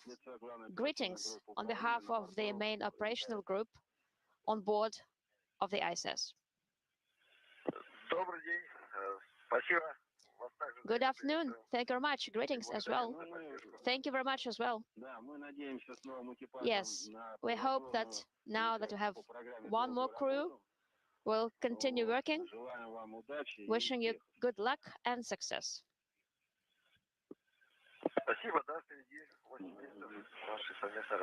Thank you very much, and we look forward to our joint work. Same here. We'd like to greet the crew that are currently on board the ISS. Alexei, Ivan, Donald. They are about ready to leave. Looking forward to going home, and we congratulate them as well, and we look forward to seeing them on the ground.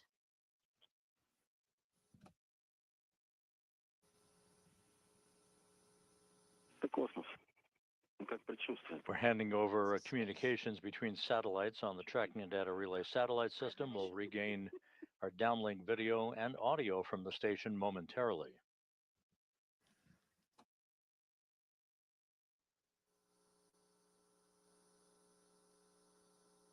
У нас руководитель полета. Зам руководителя полета, не надо меня. Как мне вас увидеть? А вы его видите, да? Добрый день, у нас просто Moscow Station Rescount 1, we can hear you. We have come back. Yes, we had a light minor com gap. Repeating myself, Alexei, Ivan, Donald, you're ready to go home. We understand that, and we look forward to seeing you on Earth. And the crew who stay, who are there on the segment, we also wish you successful work. And now I'm passing the mic to our guests who are present on the balcony. Hello. I wish you a normal flight, normal return. All the best, and we love you, and we look forward to seeing you back.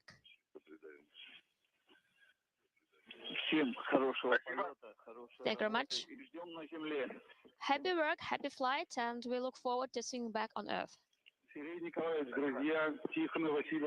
Sergey, friends. Greetings. Very happy to see you. Happy to see everyone. Wishing you good health, and we look forward to your return.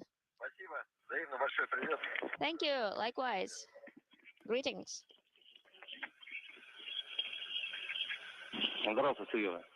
Hi, Sergey. So, these are your comrades here. Thank you very much from your regiment and this historic date. Congratulations on this successful launch, docking, and I'm confident all your experiments are going to end well. I wish you that everything goes well and no deviations from the standard flight. Good luck to you. Thank you very much. Sergey, this is Lomonosov University. Have a good flight, success, fruitful work, and come back soon with good results. We'll be praying for you. Wishing you good luck.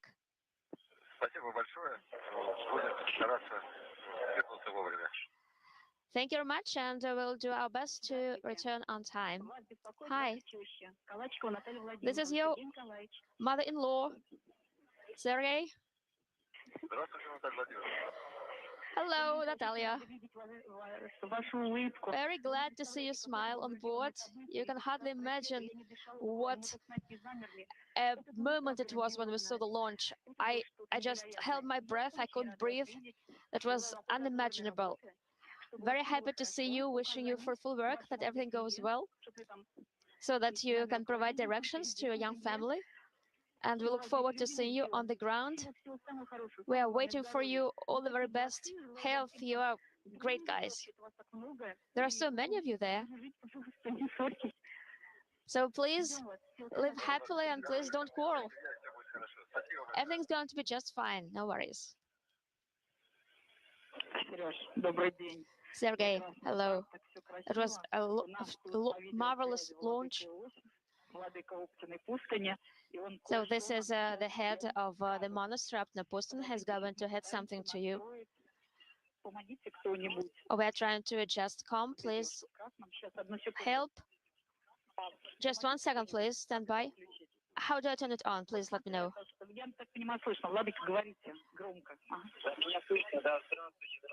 Please, Your Excellency, go ahead. Participants to the Digital Space Station. Sergey, Alexei, Jonathan.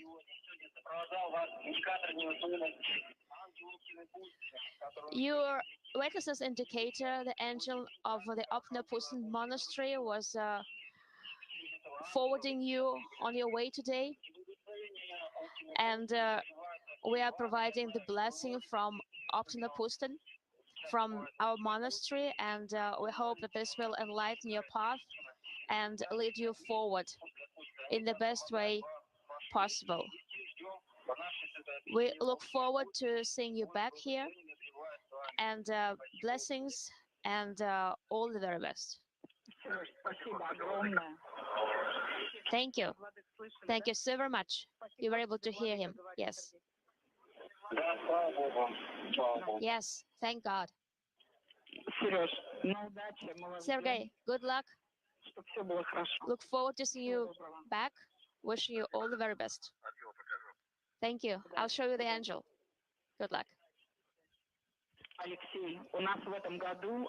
Alexei, we are having this cup, Aviation Space Cup, and we look forward to seeing you here.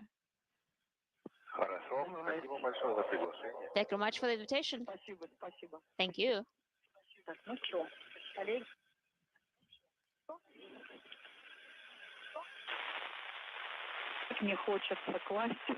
I really don't want to hang up.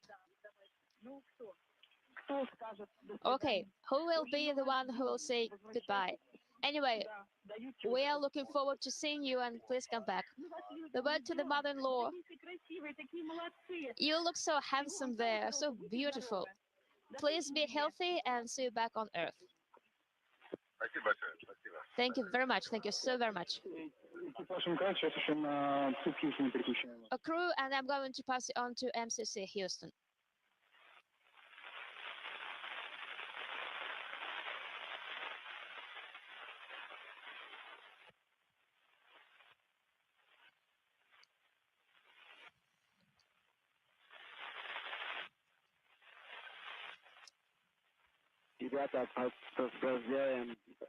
From Houston.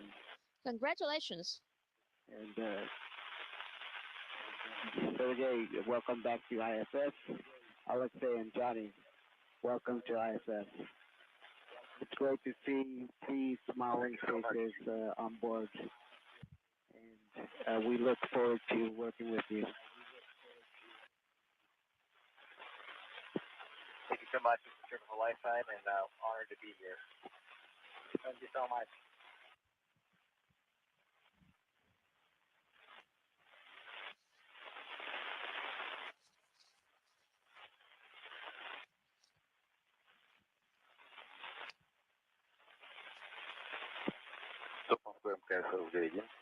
Moscow Station, Spaceport 1.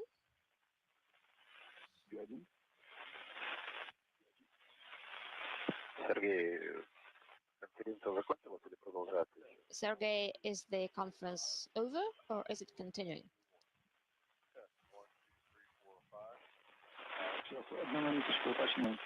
Just 1 minute, I'm going to check.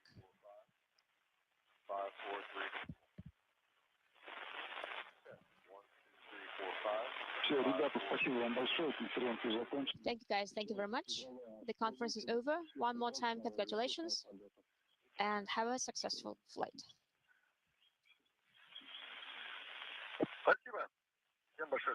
Thank you. Thank you, everyone. All the best, and talk to you soon. Thanks.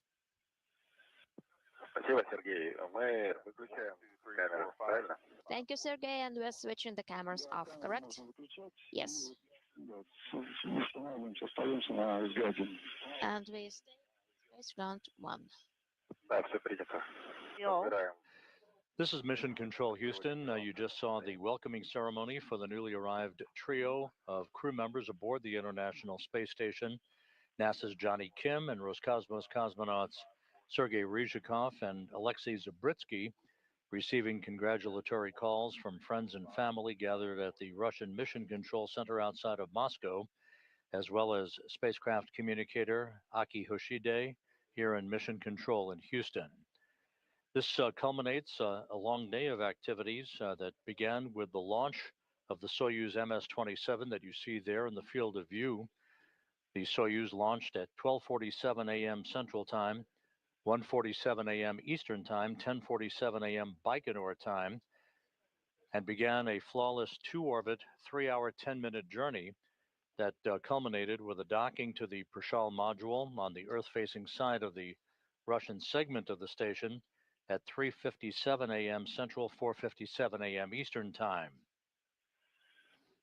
About 2.5 hours later, the hatches swung open between the station and the Soyuz, allowing Kim, Ryzhikov, and Zabritsky to float on board.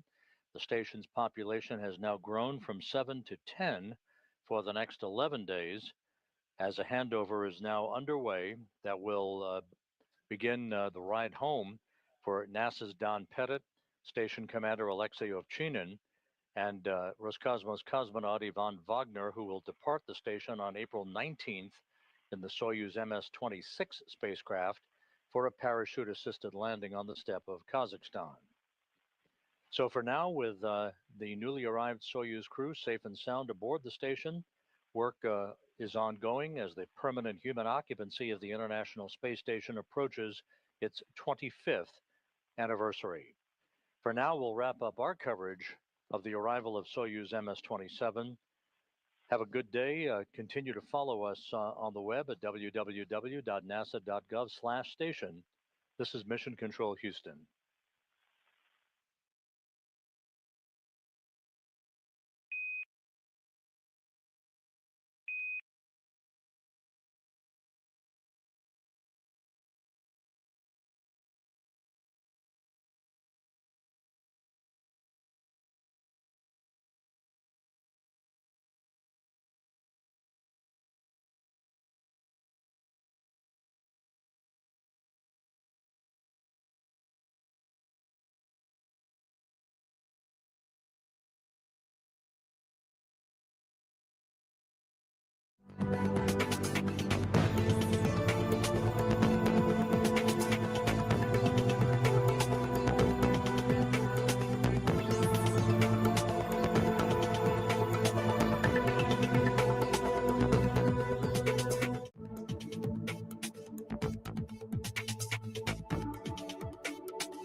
שאני יודעת.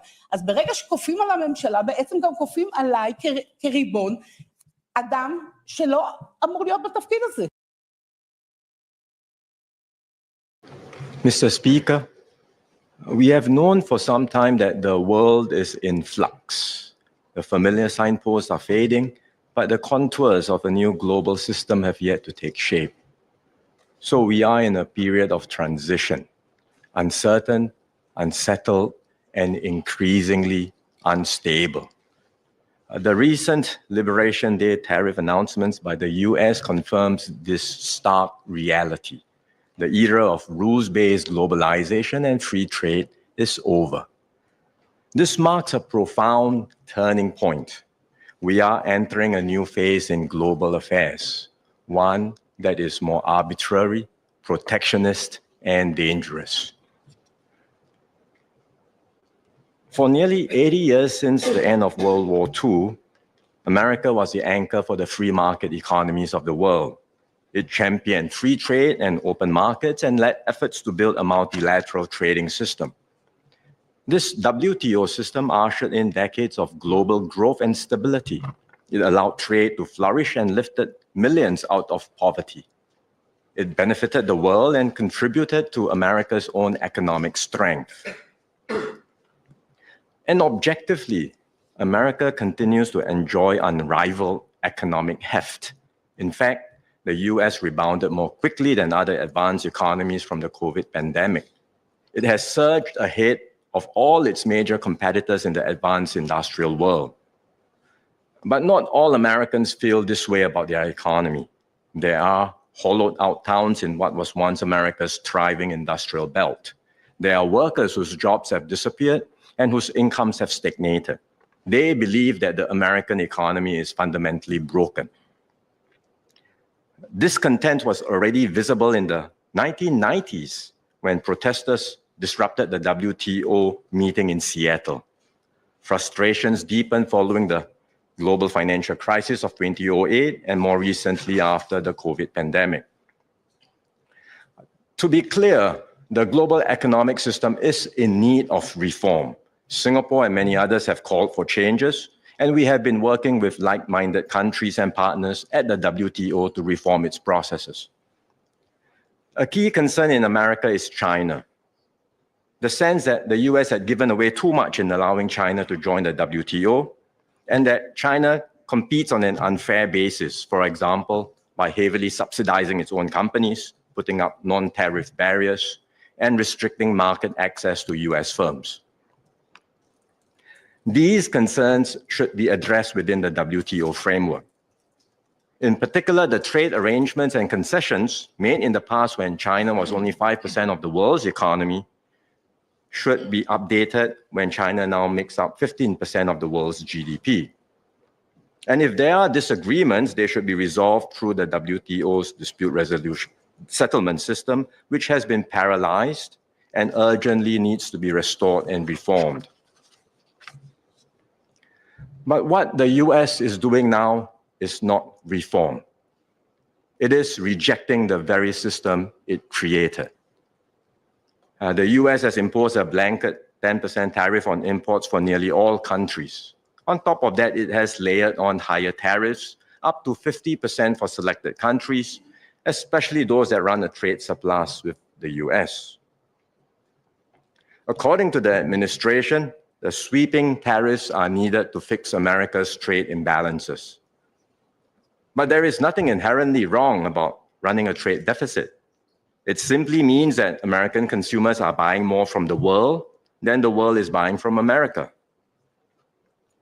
Moreover, the focus has been solely on the goods trade. That only gives a partial picture. In fact, the US runs a surplus with many of its trading partners in services, exporting software services, education, entertainment, financial and business services. But this fact has been completely ignored. In Singapore's case, we have an FTA with America. We impose zero tariffs on US imports, and we actually run a trade deficit with the US, meaning we buy more from them than they do from us.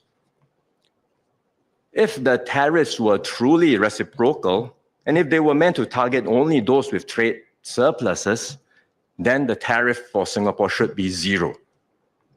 But still, we are being subjected to the 10% tariff. We are very disappointed by the US move, especially considering the deep and long-standing friendship between our two countries. These are not actions one does to a friend. Asia bears the brunt of the US tariff increase.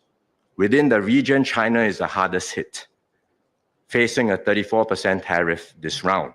And this is on top of the 20% tariff increase imposed over the last 2 months and the 20% from the first Trump administration. So taken together, the average US tariff on Chinese products now exceeds 60%. In Southeast Asia, the tariff rates range from 10% to 49%. These measures will accelerate the fracturing of the global economy. Instead of flowing based on economic efficiency, capital and trade will increasingly be diverted based on political alignment and strategic considerations. Several members have asked about the impact of the tariffs on specific industries in Singapore. We are assessing the situation carefully, but our deeper worry is not the direct impact that these businesses face.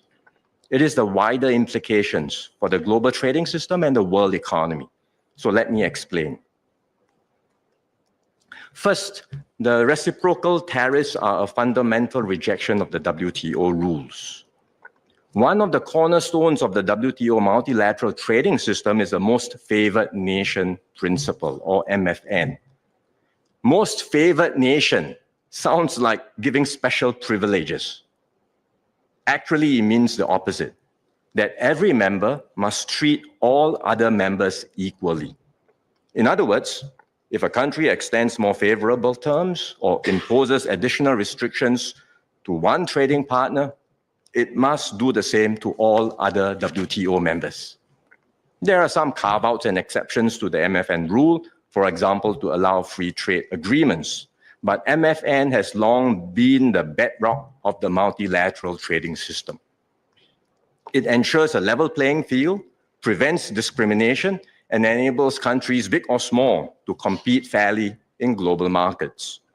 This has helped to liberalize trade amongst more than 100 WTO members, each with different economic and political and social concerns.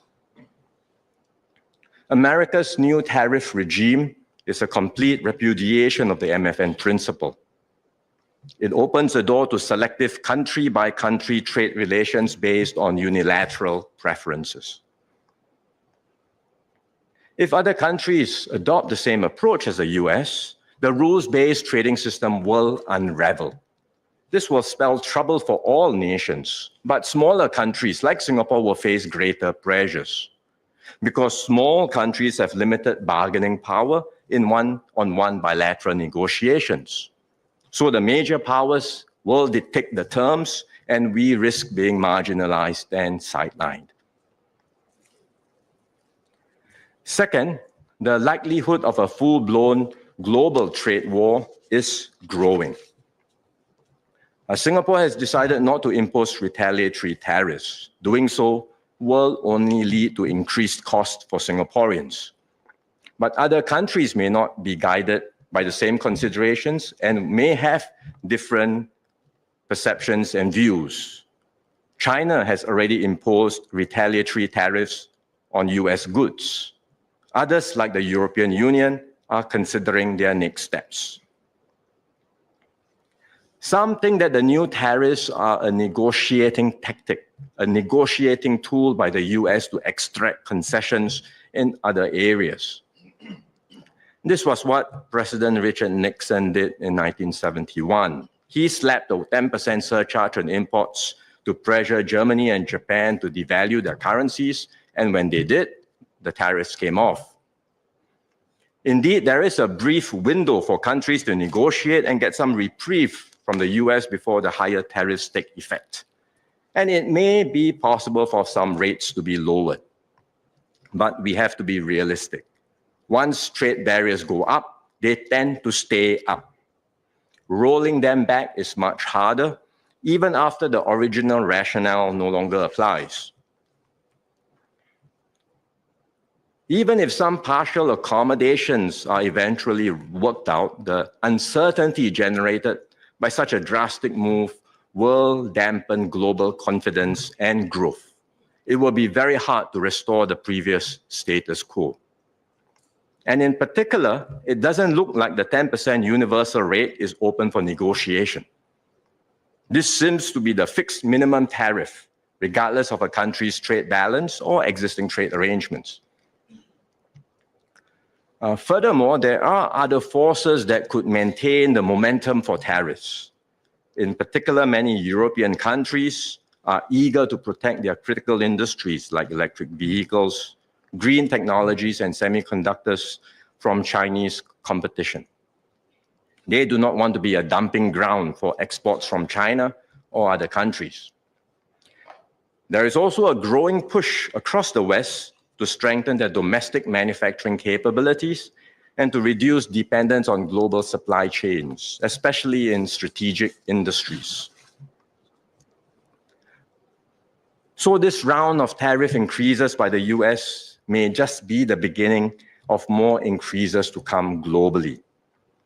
And we've seen this play out before. The US enacted sweeping tariff increases through the Smoot-Hawley Act in 1930. Many countries protested and a number retaliated with their own trade restrictions and tariffs. This deepened and extended the Great Depression. In some ways, today's risk may be greater. The new US tariffs, if fully enacted, are higher than the ones in Smoot-Hawley. Trade is now a much bigger part of the American and global economy compared to the 1930s. Supply chains are also more deeply connected than they were back then. Any disruption to trade flows will have wider knock-on effects on the world. This brings me to the third point, which is the impact on the global economy. Business and consumer confidence has already been hit by the tariffs. International trade and investments will suffer. Our economic agencies got in touch with several multinational enterprises and local businesses after the tariff announcement. Even those who were not directly affected by the tariffs are worried about weakening demand from their consumers. Some have put new projects on hold while they assess the full implications of the tariffs. These are reactions from companies based here, but I'm sure the same conversations are happening in boardrooms elsewhere.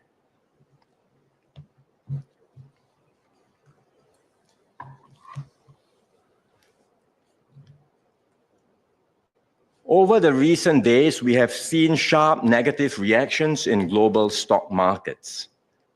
It is too early to tell if all this will spill over into the real economy, but the downside risks are clearly rising. What's troubling is not just the tariffs themselves, which are already damaging, but the fact that this new wave of protectionism is unpredictable and unstable. Protectionism is already bad. Unstable protectionism is even worse. Businesses don't know what to expect. Many are holding back, fearful that changing rules will leave them with stranded assets. And all this creates an environment of deep uncertainty, one that could tip both the US and global economy into recession. The consequences extend far beyond economics. More and more countries are turning away from win-win cooperation and deeper integration. Instead, we see a rising me-first, win-lose mindset, where it's every country for itself. Some are even prepared to use aggressive or coercive means to get what they want at the expense of others. Meanwhile, global institutions are getting weaker and long-standing norms of cooperation are breaking down. One major concern is the US-China relationship. America views China as a strategic competitor and threat, which must be dealt with now while America still has the advantage. China says it is ready for a tariff war, a trade war, or any other type of war. The US has now threatened an extra 50% tariff on China, and China says it will fight till the end. There are fewer channels for dialogue, which can serve as guardrails to manage the relationship. So if the disputes escalate and destabilize US-China relationship, the consequences for the world would be disastrous. We must be mentally prepared. The predictable and rules-based order we once knew is fading. The new era will be more volatile with more frequent and unpredictable shocks. We must be ready to stand firm and protect our interests, no matter how the external winds may blow. What does all this mean for Singapore? In the near term, we expect weaker global growth, which means external demand for our goods and services will fall. The outward-oriented sectors of our economy will suffer the brunt of the impact. They include manufacturing, especially segments like electronics and semiconductors, biomedical science, which have higher export exposure to the US, wholesale trade and transport will be impacted. The global uncertainty and dampened sentiments will also impact some services industries, including finance and insurance. Singapore may or may not go into recession this year, but I have no doubt that our growth will be significantly impacted. We had originally projected GDP growth of 1 to 3% for 2025. MTI is reassessing the growth forecast and will likely revise it downwards. Slower growth will mean fewer job opportunities and smaller wage increases for workers. And if more companies face difficulties or relocate their operations back to the US, there will be higher retrenchments and job losses. For now, the measures announced in this year's budget will provide support for any short-term strain. We have a comprehensive package of measures for households and individuals. They will receive CDC vouchers, SG60 vouchers, and USAVE rebates to help with their cost of living. And there are targeted measures like increased ComCare assistance for the more vulnerable groups. We are also supporting workers through investments in Skills Future. And those who find themselves involuntarily unemployed will receive help to get back on their feet through the Skills Future Job Seeker support, which will start later this month. We've also rolled out measures in the budget to help businesses.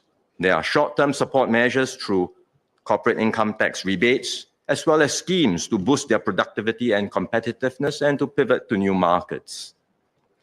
Our economic agencies are also engaging the firms impacted by the tariffs to better understand their responses and see how we can support them and assist them with any specific issues they face. Nevertheless, the situation is fluid and can change quickly. We will therefore set up a task force chaired by DPM Gan Kim Yong to help businesses and workers address the immediate uncertainties, strengthen their resilience, and better adapt to the new economic environment. In addition to our economic agencies, the task force will include the Singapore Business Federation, the Singapore National Employers Federation, and the NTUC. We will continue to monitor developments closely. The government stands ready to do more if and when necessary. We have the resources to do so because of the financial discipline and prudence we've exercised over the decades. In this new environment, Singapore must redouble our efforts to remain a key node in global flows and a trusted business hub. We will forge closer links with like-minded partners who share our commitment to open and free trade. The US may have decided to turn protectionist, but the rest of the world does not have to follow the same path. We will identify other partners to join us and work around this to ensure resilience and maintain critical parts of the multilateral system while laying the foundations for a possible new and different global system that can be achievable later. And this is why I've made the effort to engage and visit my counterparts in different countries. I touched base with the UK Prime Minister Kier Starmer yesterday and have a few more conversations lined up in the coming weeks. They are all keen to do more with Singapore and to expand our economic cooperation, including in new areas like the digital and green economies. In particular, we will strengthen our collaboration and integration within ASEAN.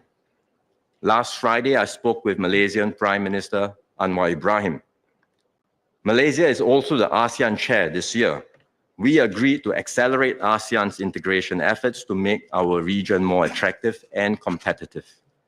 A special ASEAN Economic Ministers meeting will be convened later this week. They will discuss further ways that ASEAN can work together to strengthen intra-ASEAN trade and to send a strong signal of ASEAN's commitment to regional economic integration. As a group, ASEAN will also continue to strengthen our links with like-minded partners in areas of mutual interest. Mr. Speaker, we are entering a changed world. The only way Singapore can make it through the gathering storm is to stay united, pool our resources, our resilience, and our resolve. The government will do everything we can to steer Singapore through the choppy waters and make sure no one is left behind. We will keep our economy open, our society cohesive, and our institutions strong. We will create new value propositions for businesses and investors. We will act boldly and decisively when needed to ensure Singapore continues to succeed. Above all, we will put the interests of Singapore and Singaporeans at the center of everything we do. The road ahead will be harder. The dangers are real, but so too is our determination. In many ways, we are in a better position than we were 60 years ago when we became independent. We've built deep reserves as a strategic buffer. We've forged a strong compact built on solidarity and trust in each other. And most of all, we have our ingenuity and wit, our grit and gumption, a never-say-die spirit that has seen us through every crisis and will carry us through the ones to come. So, Mr. Speaker, I say to this House and to fellow Singaporeans, do not fear.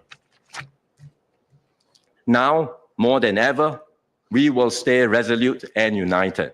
Our little red dot will continue to shine. In a dark and troubled world, Singapore will hold our ground as a beacon of stability, purpose, and hope. Thank you, sir.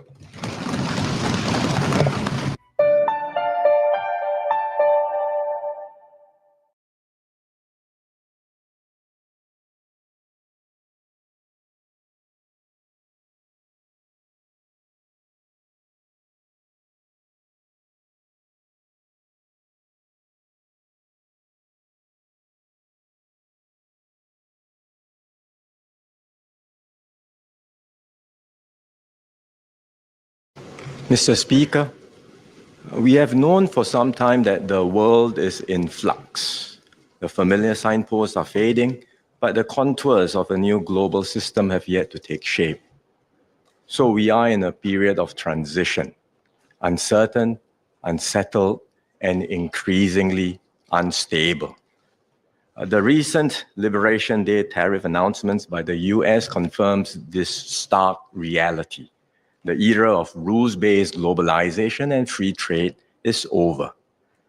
This marks a profound turning point. We are entering a new phase in global affairs, one that is more arbitrary, protectionist, and dangerous. For nearly 80 years since the end of World War II, America was the anchor for the free market economies of the world. It championed free trade and open markets and led efforts to build a multilateral trading system. This WTO system ushered in decades of global growth and stability. It allowed trade to flourish and lifted millions out of poverty. It benefited the world and contributed to America's own economic strength. And objectively, America continues to enjoy unrivaled economic heft. In fact, the US rebounded more quickly than other advanced economies from the COVID pandemic. It has surged ahead of all its major competitors in the advanced industrial world. But not all Americans feel this way about their economy. There are hollowed out towns in what was once America's thriving industrial belt. There are workers whose jobs have disappeared and whose incomes have stagnated. They believe that the American economy is fundamentally broken. Discontent was already visible in the 1990s when protesters disrupted the WTO meeting in Seattle. Frustrations deepened following the global financial crisis of 2008 and more recently after the COVID pandemic. To be clear, the global economic system is in need of reform. Singapore and many others have called for changes, and we have been working with like-minded countries and partners at the WTO to reform its processes. A key concern in America is China. The sense that the US had given away too much in allowing China to join the WTO, and that China competes on an unfair basis, for example, by heavily subsidizing its own companies, putting up non-tariff barriers, and restricting market access to US firms. These concerns should be addressed within the WTO framework. In particular, the trade arrangements and concessions made in the past when China was only 5% of the world's economy should be updated when China now makes up 15% of the world's GDP. And if there are disagreements, they should be resolved through the WTO's dispute resolution settlement system, which has been paralyzed and urgently needs to be restored and reformed. But what the US is doing now is not reform. It is rejecting the very system it created. The US has imposed a blanket 10% tariff on imports for nearly all countries. On top of that, it has layered on higher tariffs, up to 50% for selected countries, especially those that run a trade surplus with the US. According to the administration, the sweeping tariffs are needed to fix America's trade imbalances. But there is nothing inherently wrong about running a trade deficit. It simply means that American consumers are buying more from the world than the world is buying from America. Moreover, the focus has been solely on the goods trade. That only gives a partial picture. In fact, the US runs a surplus with many of its trading partners in services, exporting software services, education, entertainment, financial and business services. But this fact has been completely ignored. In Singapore's case, we have an FTA with America. We impose zero tariffs on US imports, and we actually run a trade deficit with the US, meaning we buy more from them than they do from us. If the tariffs were truly reciprocal, and if they were meant to target only those with trade surpluses, then the tariff for Singapore should be zero. But still, we are being subjected to the 10% tariff. We are very disappointed by the US move, especially considering the deep and long-standing friendship between our two countries. These are not actions one does to a friend. Asia bears the brunt of the US tariff increase. Within the region, China is the hardest hit, facing a 34% tariff this round. And this is on top of the 20% tariff increase imposed over the last 2 months and the 20% from the first Trump administration. So taken together, the average US tariff on Chinese products now exceeds 60%. In Southeast Asia, the tariff rates range from 10% to 49%. These measures will accelerate the fracturing of the global economy. Instead of flowing based on economic efficiency, capital and trade will increasingly be diverted based on political alignment and strategic considerations. Several members have asked about the impact of the tariffs on specific industries in Singapore.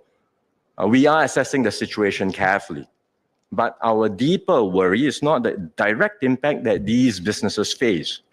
It is the wider implications for the global trading system and the world economy. So let me explain. First, the reciprocal tariffs are a fundamental rejection of the WTO rules. One of the cornerstones of the WTO multilateral trading system is the most favored nation principle, or MFN. Most favored nation sounds like giving special privileges. Actually, it means the opposite, that every member must treat all other members equally. In other words, if a country extends more favorable terms or imposes additional restrictions to one trading partner, it must do the same to all other WTO members. There are some carve-outs and exceptions to the MFN rule, for example, to allow free trade agreements. But MFN has long been the bedrock of the multilateral trading system. It ensures a level playing field, prevents discrimination, and enables countries, big or small, to compete fairly in global markets. This has helped to liberalize trade amongst more than 100 WTO members, each with different economic and political and social concerns. America's new tariff regime is a complete repudiation of the MFN principle. It opens the door to selective country-by-country trade relations based on unilateral preferences. If other countries adopt the same approach as the US, the rules-based trading system will unravel. This will spell trouble for all nations, but smaller countries like Singapore will face greater pressures because small countries have limited bargaining power in one-on-one bilateral negotiations. So the major powers will dictate the terms, and we risk being marginalized and sidelined. Second, the likelihood of a full-blown global trade war is growing. Singapore has decided not to impose retaliatory tariffs. Doing so will only lead to increased costs for Singaporeans. But other countries may not be guided by the same considerations and may have different perceptions and views. China has already imposed retaliatory tariffs on US goods. Others, like the European Union, are considering their next steps. Some think that the new tariffs are a negotiating tactic, a negotiating tool by the US to extract concessions in other areas. This was what President Richard Nixon did in 1971. He slapped a 10% surcharge on imports to pressure Germany and Japan to devalue their currencies, and when they did, the tariffs came off. Indeed, there is a brief window for countries to negotiate and get some reprieve from the US before the higher tariffs take effect. And it may be possible for some rates to be lowered. But we have to be realistic. Once trade barriers go up, they tend to stay up. Rolling them back is much harder, even after the original rationale no longer applies. Even if some partial accommodations are eventually worked out, the uncertainty generated by such a drastic move will dampen global confidence and growth. It will be very hard to restore the previous status quo. And in particular, it doesn't look like the 10% universal rate is open for negotiation. This seems to be the fixed minimum tariff, regardless of a country's trade balance or existing trade arrangements. Furthermore, there are other forces that could maintain the momentum for tariffs. In particular, many European countries are eager to protect their critical industries like electric vehicles, green technologies, and semiconductors from Chinese competition. They do not want to be a dumping ground for exports from China or other countries. There is also a growing push across the West to strengthen their domestic manufacturing capabilities and to reduce dependence on global supply chains, especially in strategic industries. So this round of tariff increases by the US may just be the beginning of more increases to come globally. And we've seen this play out before. The US enacted sweeping tariff increases through the Smoot-Hawley Act in 1930. Many countries protested and a number retaliated with their own trade restrictions and tariffs. This deepened and extended the Great Depression. In some ways, today's risk may be greater. The new US tariffs, if fully enacted, are higher than the ones in Smoot-Hawley. Trade is now a much bigger part of the American and global economy compared to the 1930s. Supply chains are also more deeply connected than they were back then. Any disruption to trade flows will have wider knock-on effects on the world. This brings me to the third point, which is the impact on the global economy. Business and consumer confidence has already been hit by the tariffs. International trade and investments will suffer. Our economic agencies got in touch with several multinational enterprises and local businesses after the tariff announcement. Even those who were not directly affected by the tariffs are worried about weakening demand from their consumers. Some have put new projects on hold while they assess the full implications of the tariffs. These are reactions from companies based here, but I'm sure the same conversations are happening in boardrooms elsewhere.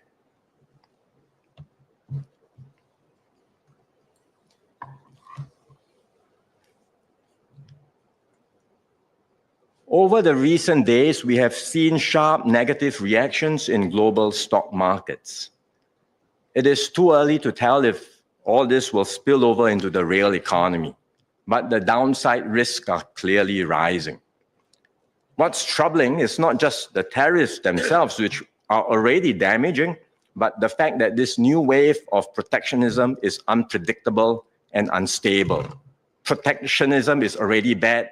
Unstable protectionism is even worse. Businesses don't know what to expect. Many are holding back, fearful that changing rules will leave them with stranded assets. And all this creates an environment of deep uncertainty, one that could tip both the US and global economy into recession.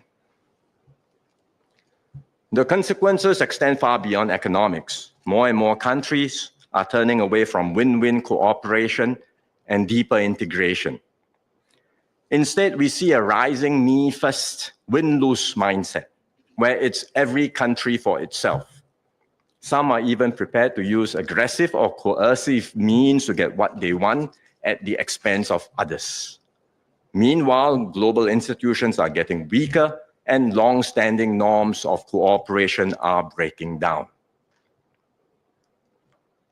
One major concern is the US-China relationship.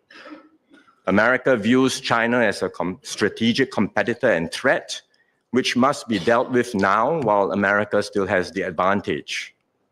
China says it is ready for a tariff war, a trade war, or any other type of war. The US has now threatened an extra 50% tariff on China, and China says it will fight to the end. There are fewer channels for dialogue, which can serve as guardrails to manage the relationship. So if the disputes escalate and destabilize US-China relationship, the consequences for the world would be disastrous. We must be mentally prepared. The predictable and rules-based order we once knew is fading. The new era will be more volatile with more frequent and unpredictable shocks. We must be ready to stand firm and protect our interests, no matter how the external winds may blow. What does all this mean for Singapore? In the near term, we expect weaker global growth, which means external demand for our goods and services will fall. The outward-oriented sectors of our economy will suffer the brunt of the impact.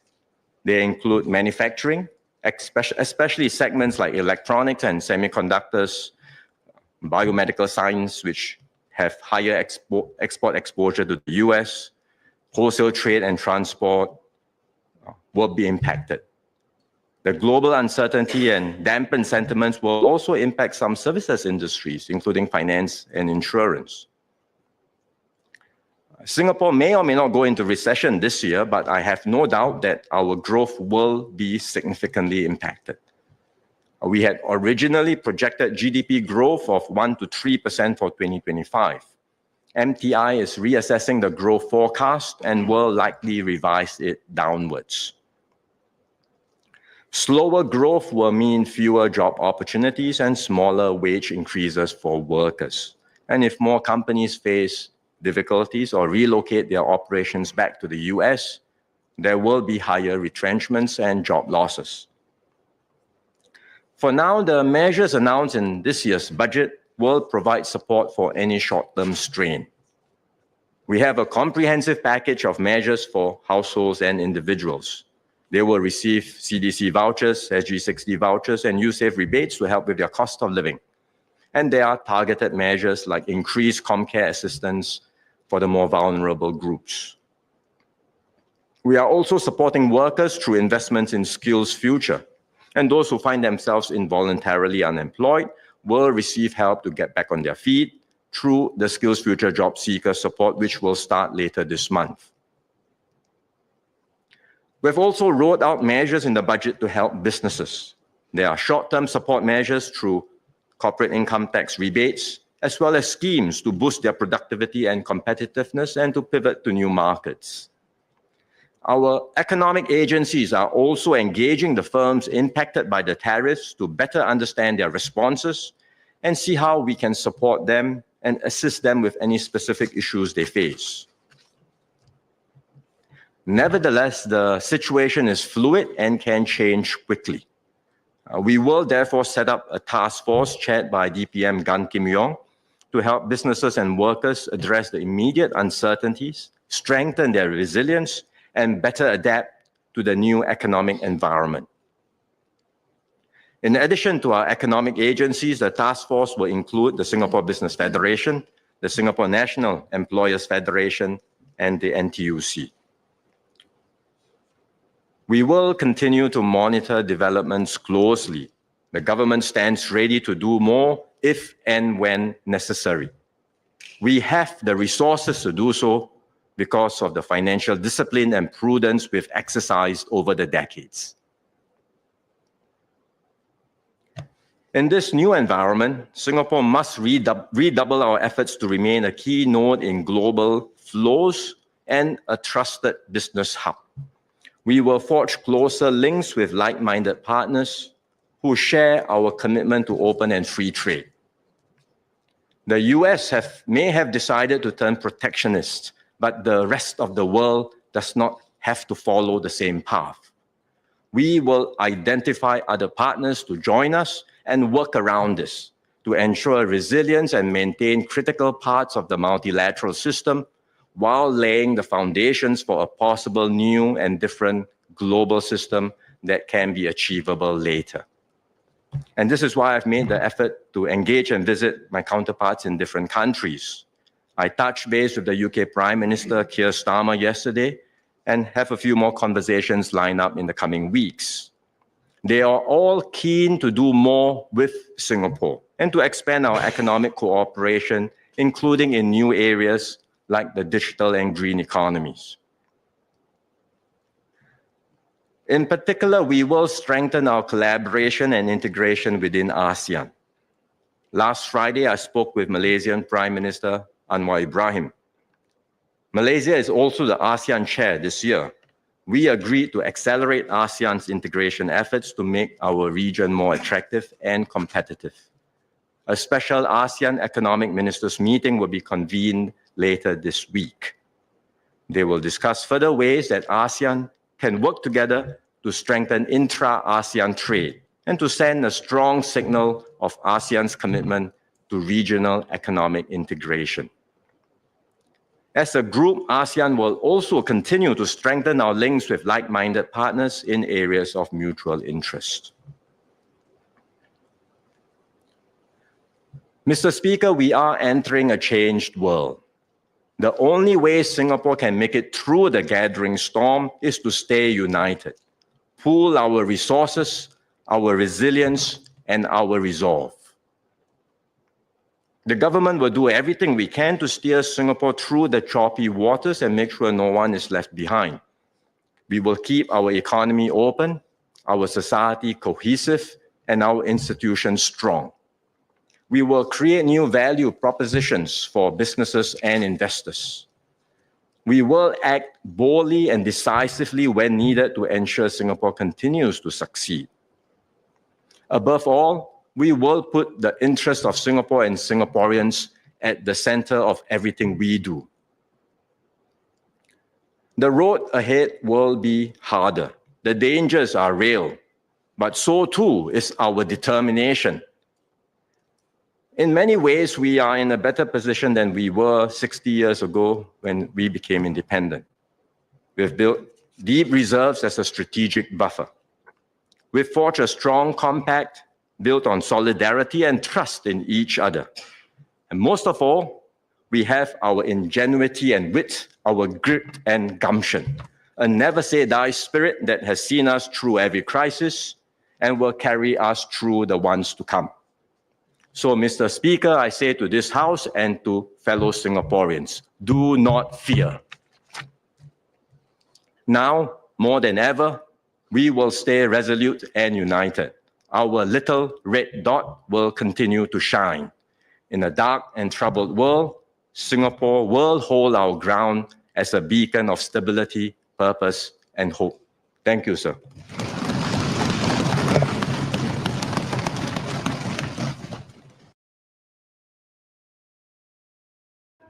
Okay, great. Good morning, everybody. Welcome to the Inland Port and Tariffs, BC.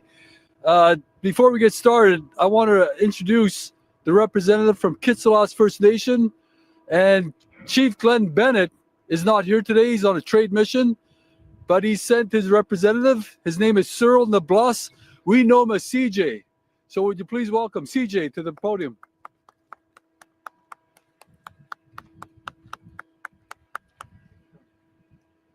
Great to see you, my friend. Thanks very much. Thank you for having me. Appreciate it. Why? Sim gigat. Sigaram hana. Lehigat. Gabawalsik. Loose spike knots. Dawayu. Get house. Get salasu. Noatgu. Tlabach lakskan. Lachupum. Get salasu. Ada. Get some kalam. Lachwalams. Metlakatla. Bonjour, mesdames et messieurs. Bienvenue sur les territoires de la Kitsillas. Je m'appelle Cyril Bennett Nabes. Je suis le chief adjoint. Good morning, ladies and gentlemen. I'm not as tall as my friends here, so I kind of have to stand to the right. But on behalf of the people of Kitsillas and my neighboring nations, I would like to welcome you to our homelands, the homelands of the Kitsillas, the Tsimshian, the Metlakatla, and the Lachwalams people, all of which call these lands home. It is a great honor to have you here today, to be a part of this morning and to be a part of this session. With that, Tlabach Lakskan, bienvenue, welcome. Thank you. Oh, thank you. That was wonderful. I have a gift for you. Oh, that's later. good. Always awesome. French? French? Thank My you. dad's side. That's great. Okay. Thank you very much, CJ. Hello, everyone. I'm Ellis Ross. I'm your Conservative candidate for Skeena-Bulkley Valley, and I want to thank you for coming today. I have the honor of hosting Pierre Poilievre today for our Canada First announcement. After his Liberal lost decade with costs up and crime up and our economy down and under America's thumb, it's clear that the Liberals don't deserve a fourth term.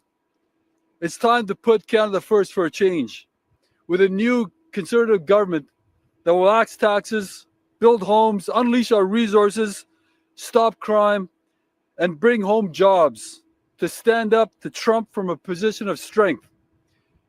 Pierre Poilievre is the only one who can bring change to Canada. Here to tell you more about our plan, I have the pleasure of introducing the only man who can stop Mark Carney. Would you please welcome the leader of the Canada First Conservatives, Pierre Poilievre. Thank you very much. Thanks, Alice. Thank you very much. Thank you very much, Alice. And thank you, Cyril, for bringing greetings on behalf of Chief Bennett. And you said that you're not as tall as the two of us.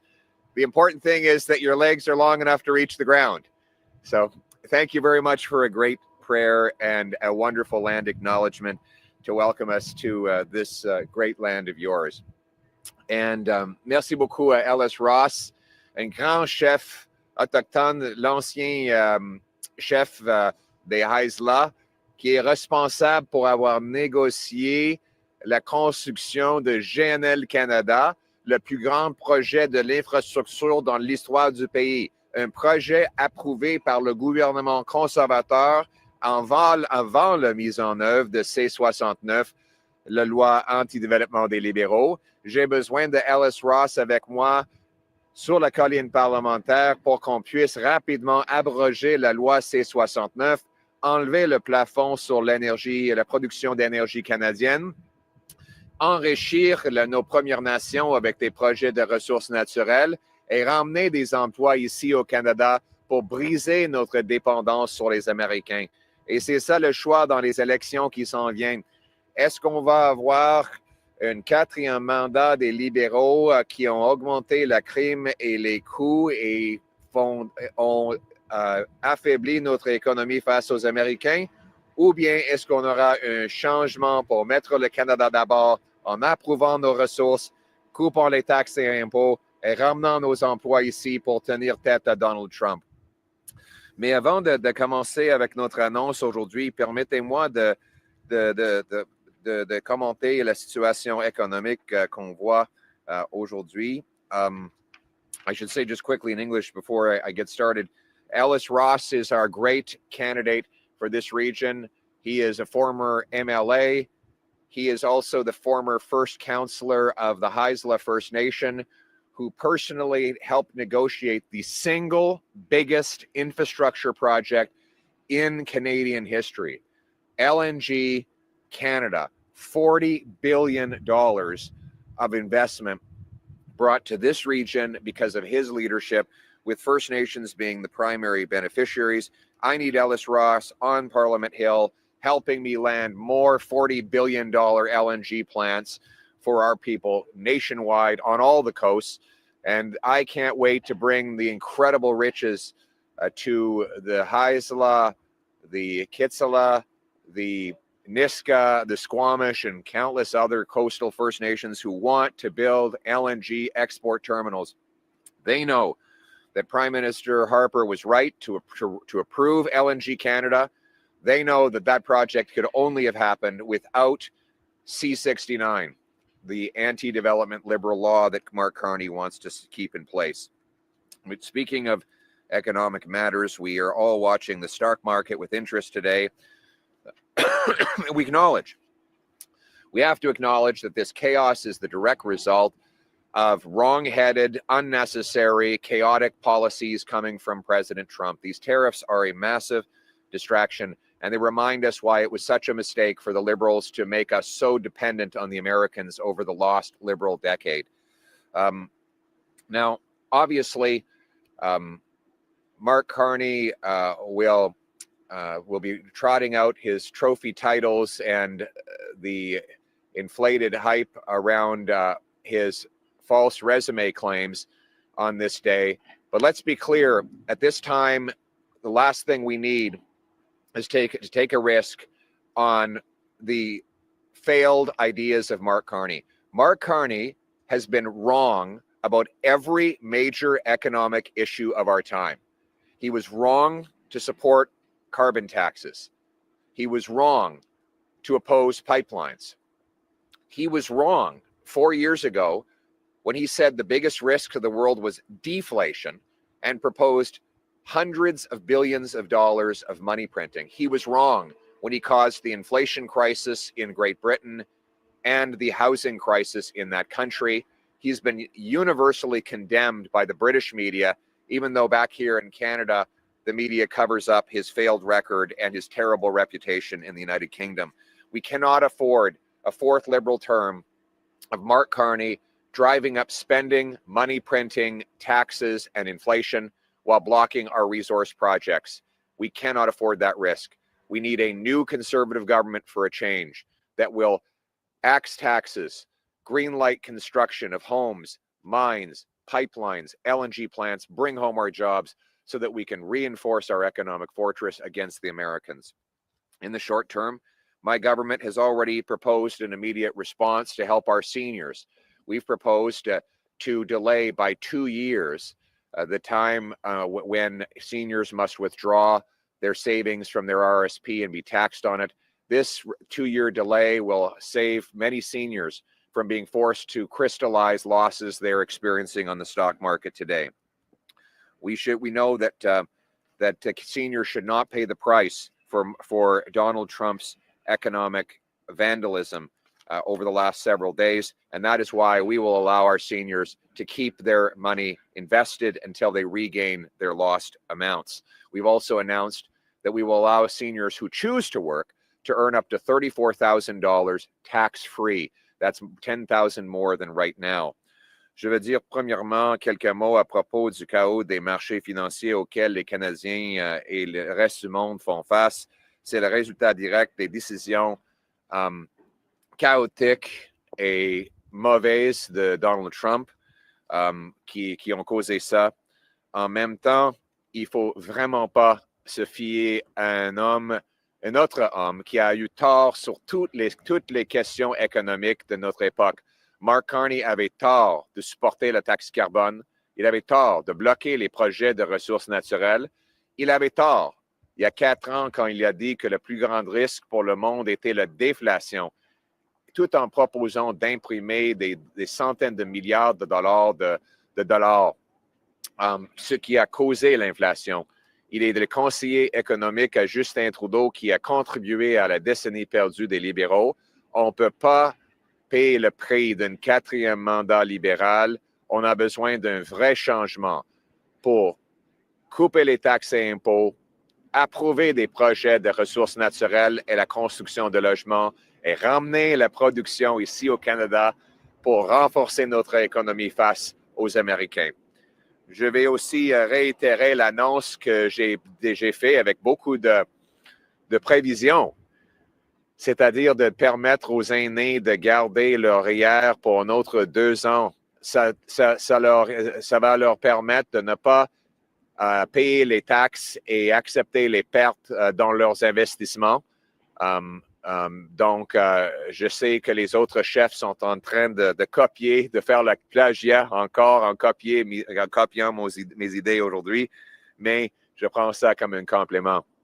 Nous allons protéger nos aînés et nous allons permettre aux aînés de gagner juste à 34 000 $ libres d'impôts s'ils décident de travailler. Donc, there's no reason why we as Canadians cannot be the richest country in the world. We have the most resources, the most land, the most coastline per capita, pretty much any other country on earth. Well, there is one reason we're not the richest in the world. It's the lost Liberal decade. They've hiked taxes on investment, energy, work, home building, and of course they passed C-69, the anti-development law that Mark Carney says he wants to keep in place. They have also capped our energy production. As soon as Justin Trudeau and his economic advisor, Mark Carney, got their hands on Canada's resource policy, they began blocking projects. They blocked $178 billion of resource projects in the last decade. Mr. Carney has said, and I quote, more than 80% of current fossil fuel reserves would need to stay in the ground. End quote. Unfortunately, this is the one promise that the Liberals have not broken. They brought in an industrial carbon tax and C-69, the no pipelines, no development law, and they've capped energy production in Canada. Mr. Carney says he wants to keep all those 3 policies in place. Avec toutes nos ressources naturelles, le Canada devrait être le pays le plus riche au monde, le pays le plus autonome au monde. Rien ne justifie notre échec de la dernière décennie libérale. Rien ne justifie que notre nation, notre pays n'est pas capable d'exploiter notre plein potentiel pour développer nos ressources économiques et créer des emplois dans nos régions. Malheureusement, pendant les 10 dernières années, les libéraux ont placé notre économie en position de faiblesse face aux Américains.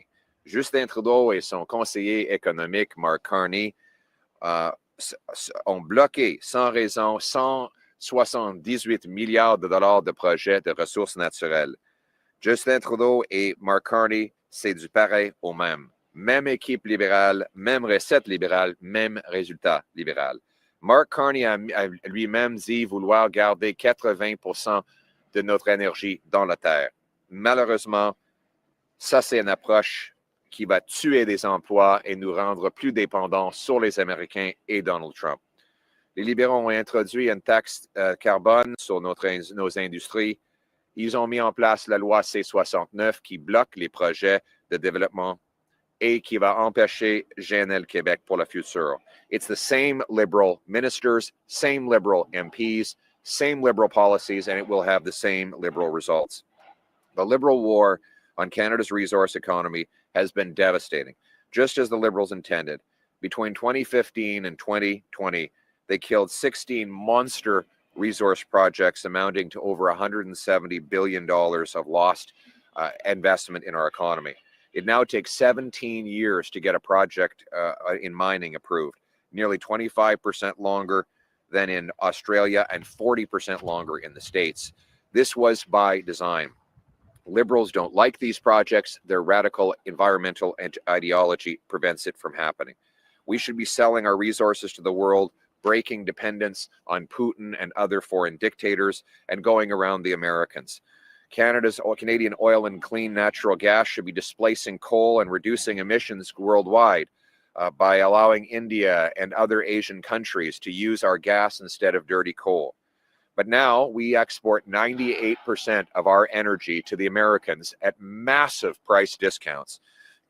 That puts us at the tender mercies of Donald Trump and the Americans.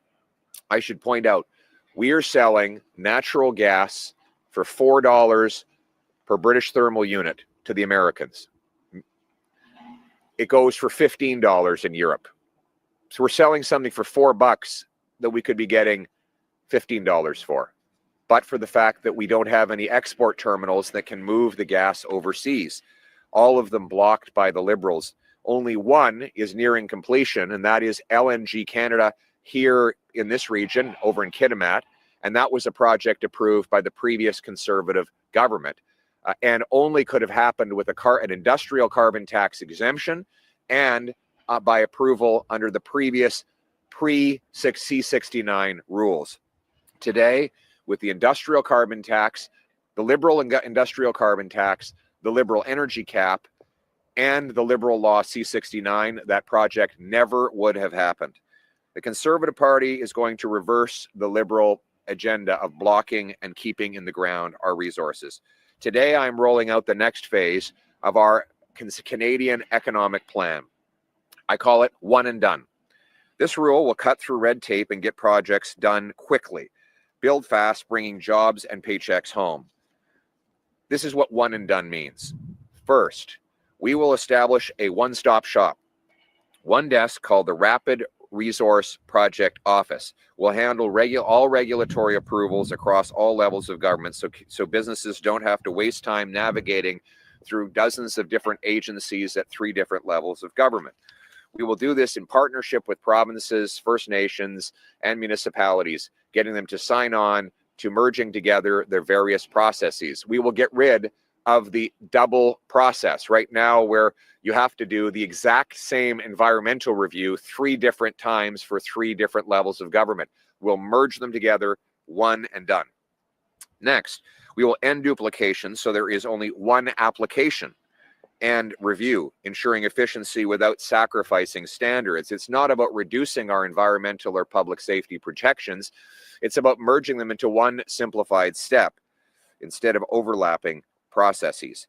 We did this during the great global recession of 08-09. Stephen Harper said we want 1-page application for municipal infrastructure, 1 environmental review. And guess what? We completed 23,500 projects from concept to completion in under 2 years, and the Environment Commissioner could not find a single problem with any of them affecting our ecology or our nature. So it can be done fast and safe. 3, I will guarantee decisions on major projects within a maximum of 1 year, but the target will be 6 months or sooner. No more delays, no more uncertainty, no more caps on Canadian growth and ambition. Ça suffit. On a besoin d'un nouveau gouvernement conservateur avec un plan pour faire approuver et bâtir des projets de l'infrastructure pour débloquer nos ressources, reconstruire notre économie et ouvrir de nouveaux marchés afin de nous rendre moins dépendants des États-Unis pour faire changement. Le Parti conservateur a un plan et j'en annonce aujourd'hui un élément. C'est un plan simple et rapide. Mon plan va permettre de réduire la paperasse. Mon plan va aussi permettre de créer des emplois. Premièrement, je vais mettre un guichet unique, un bureau où toutes les entreprises peuvent aller pour avoir l'approbation à tous les niveaux du gouvernement. C'est-à-dire, on va éliminer le dédoublement d'approbation. Donc, 2, je vais supprimer les doublons. Il y aura donc une seule étude environnementale par projet. Ça va garantir l'efficacité sans sacrifier les normes environnementales. Au lieu de multiplier des études redondantes qui bloquent les projets, le gouvernement va travailler avec les autres niveaux pour les fusionner en un. Ça, c'est une demande que M. François Legault a déjà fait et je vais respecter son approche.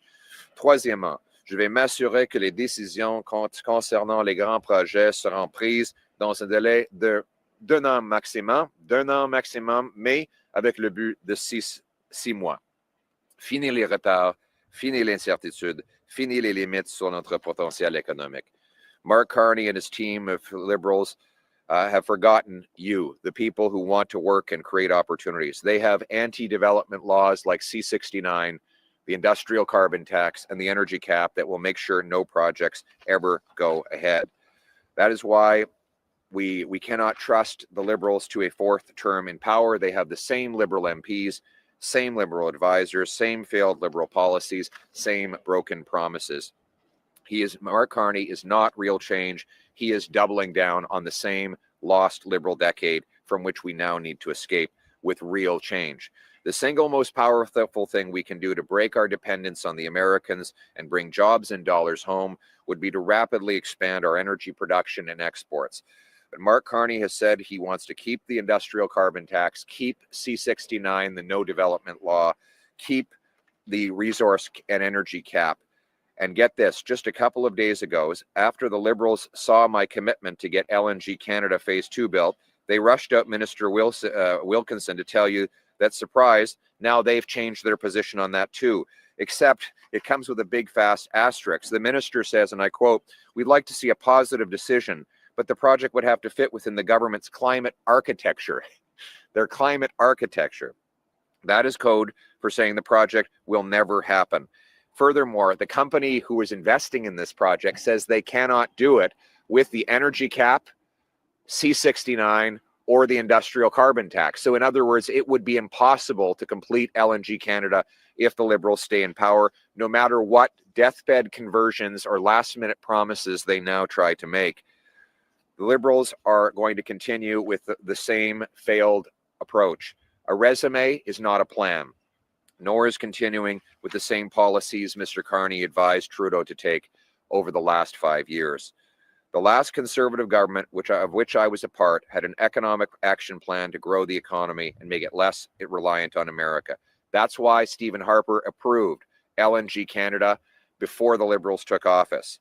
And that's why I'm announcing today that I'm approving Phase 2 of LNG Canada. It will go ahead if I am elected, and we will make sure that it will be jobs for local people, including the great Haisla workers with whom our friend Ellis Ross has been working. We will also tap into the rich mining potential of northern BC to start economic boom for the region in gold, silver, copper, critical minerals, and increased refining and exporting capacity. We will learn from the success of LNG Canada on how we can get things built with First Nations and ensure that they enjoy prosperity. I will even allow the companies who build this project to pay a share of their federal corporate taxes directly to the First Nations in the area, creating own source revenue that will build schools, clean drinking water systems, hospitals, and other wonderful opportunities for the young people. This is on top of other projects that we will improve right across the country. In today's press release, you'll see that I've listed 10 projects that are trapped in the Liberal system waiting for an approval. I will rapidly approve them all, and I will invite many more to come to the fore. Ça inclut GNL Québec. On a besoin de GNL Québec au Saguenay. On va le mettre de l'avant, même si les libéraux et le Bloc s'y opposent. So the choice is clear, my friends. Do we want a fourth Liberal term of keeping our resources in the ground and keeping Canada under America's thumb?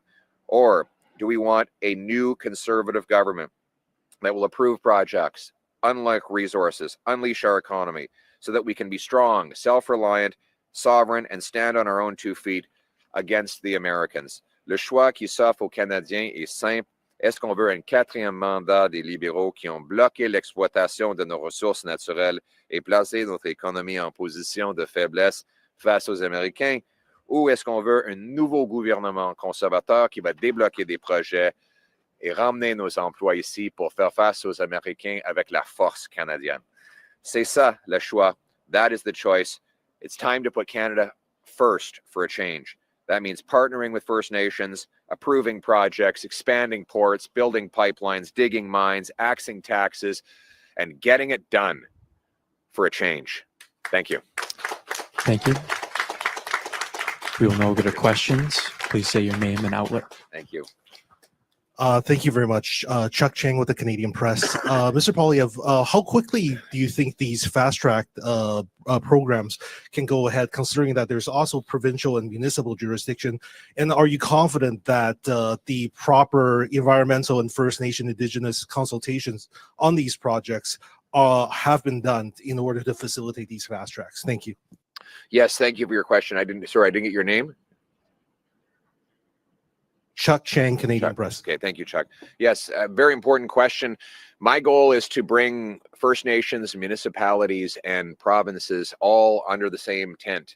Let's sit down and put together the checklist of all the things we need to approve, put it in one office that is accountable to all levels of government, and let the company then apply to the project right there. I'm convinced we can get these projects approved in as little as 6 months. We should be able to. That's what they do in other countries.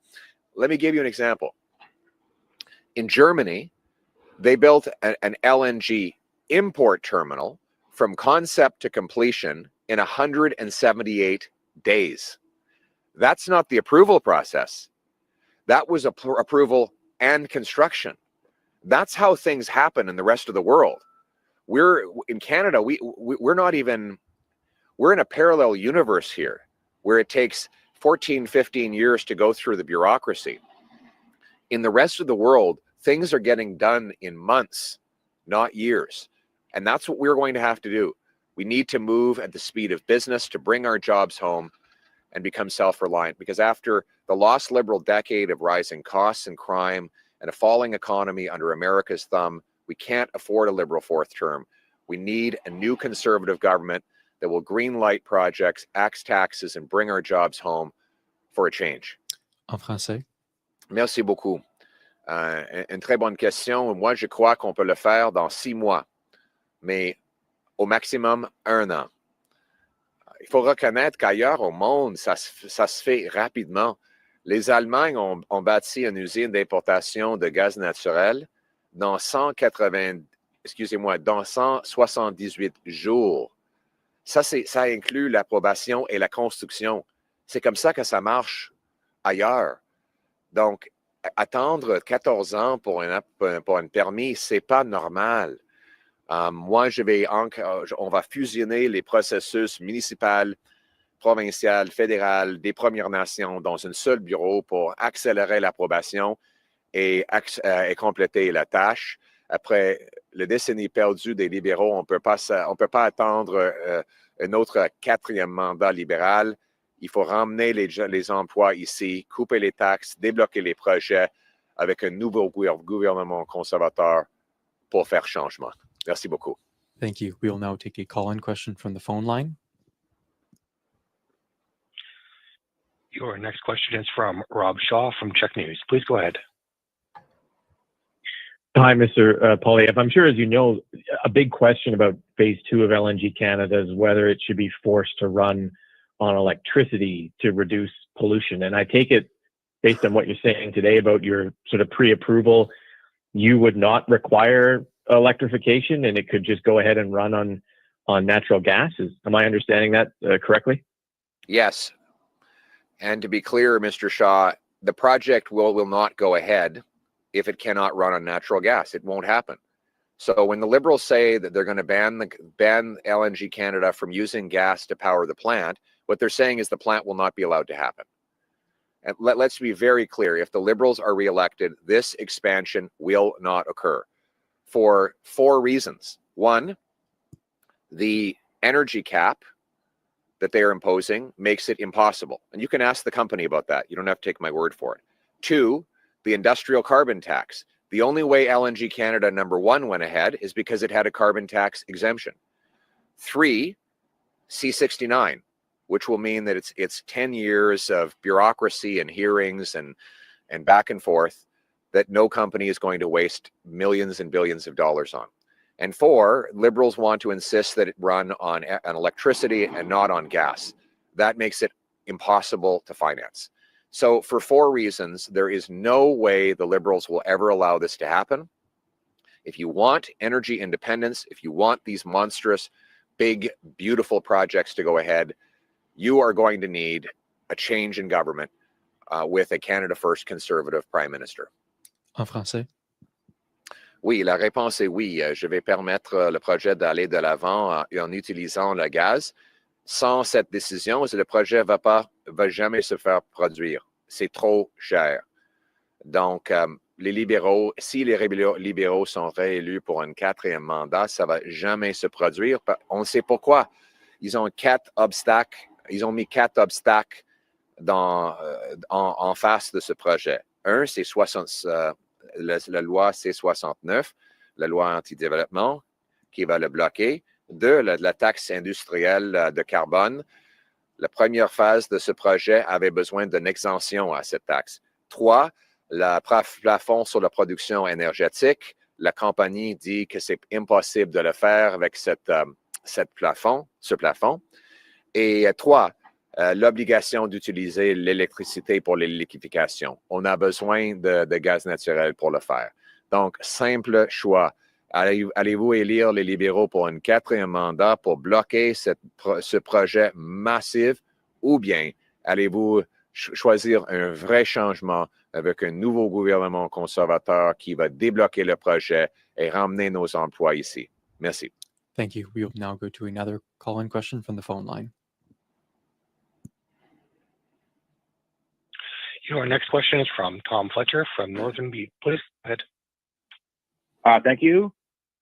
Canada is a little late to the party for LNG. We're behind Australia, Qatar, Indonesia, Malaysia, and of course the USA now. Can Canada still compete for more LNG on the West Coast or even on the East Coast? Thank you, Mark Carney. Thank you, Justin Trudeau. Those two said there was no business case for LNG over the last decade. And as you correctly point out, all the other countries knew better. And in the state during the time when the last lost Liberal decade, where Carney and Trudeau were blocking these projects here, we saw 8 new plants go up in the States. Qatar doubled its production and signed supply agreements with France. We've seen other countries unleash their natural gas potential. I understand now Alaska is looking at exporting LNG. So you're right. That is the lost Liberal decade. But no, we're not too late. There's still going to be massive demand for LNG because it is the cheapest, one of the cheapest and cleanest ways to power an electrical grid without coal.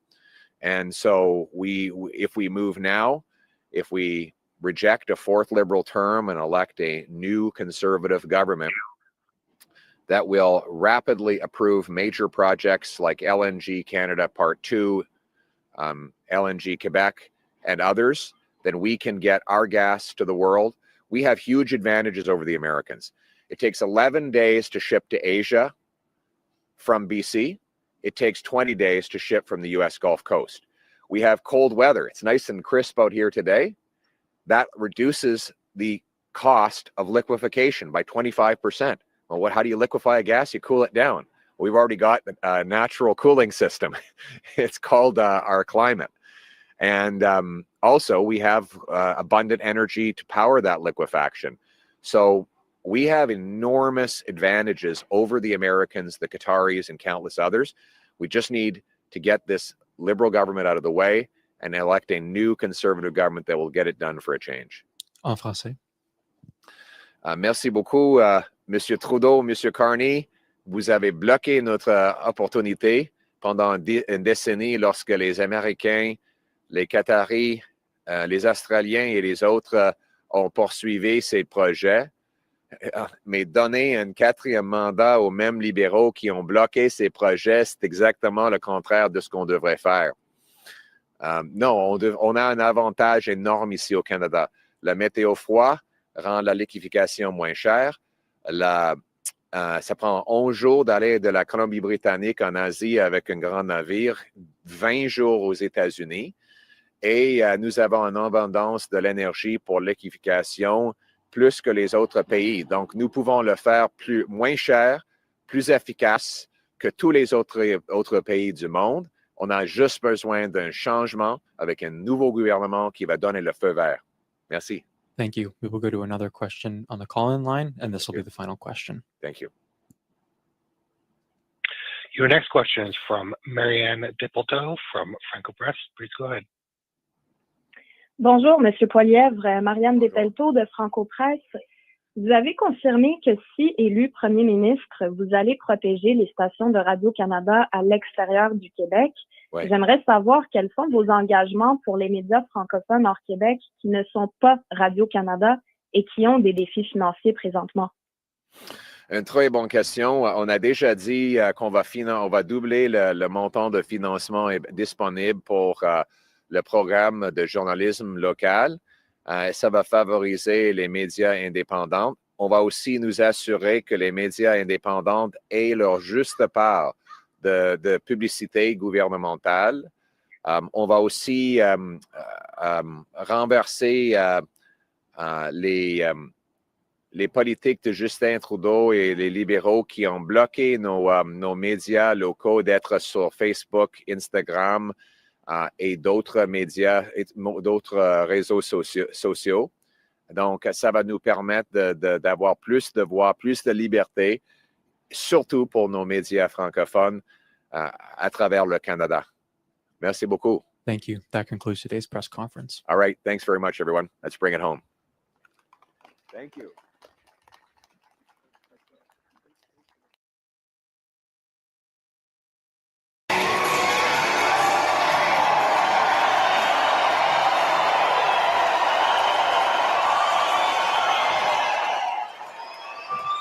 Thanks to Chief Moran, the next member of Parliament for Edmonton Northwest.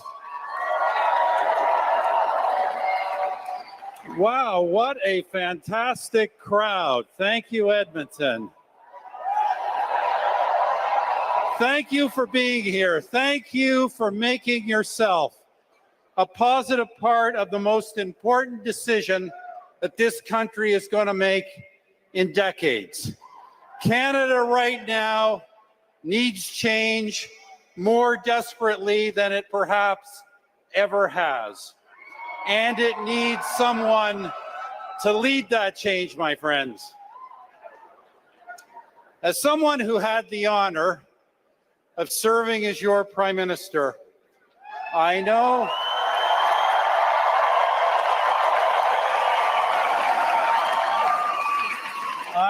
that being Prime Minister is a trust. It is a trust to take this incredible country that our ancestors bequeathed us and to leave it stronger, more united, more compassionate, and more confident than we found it.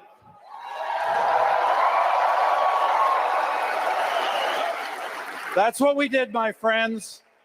But that is not the story of the past decade, and that has got to change for Canada.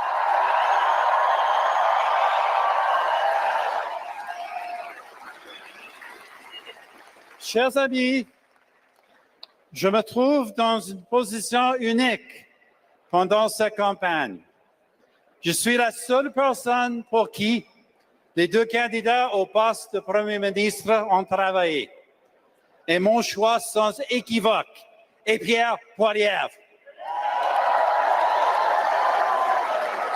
You know, friends, I am in a unique position in this federal election.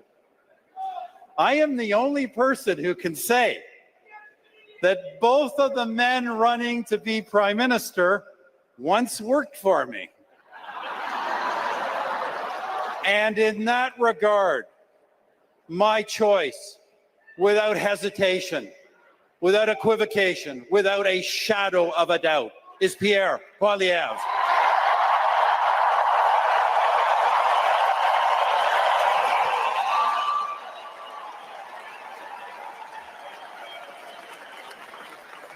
I have known Pierre Poilievre for a quarter of a century.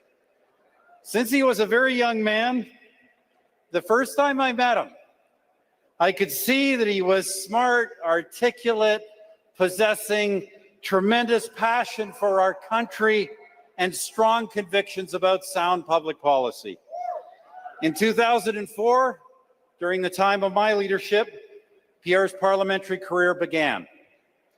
He went progressively from a backbench MP to a parliamentary secretary, to a junior cabinet minister, to a senior cabinet minister, and of course, to party leader. And in all of those roles, he worked, he fought, and he learned. Because it is not just that Pierre excelled in all of those roles. In all of them, he grew. He got better and better.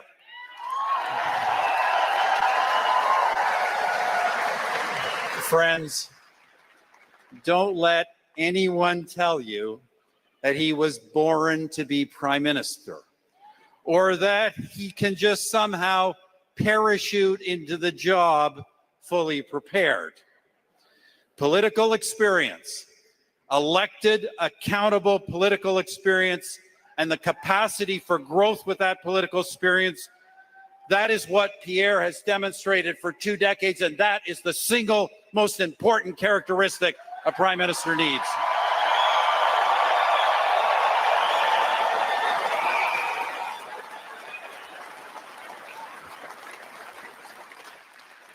And by the way, I say that as the guy who actually did lead Canada through the global financial crisis.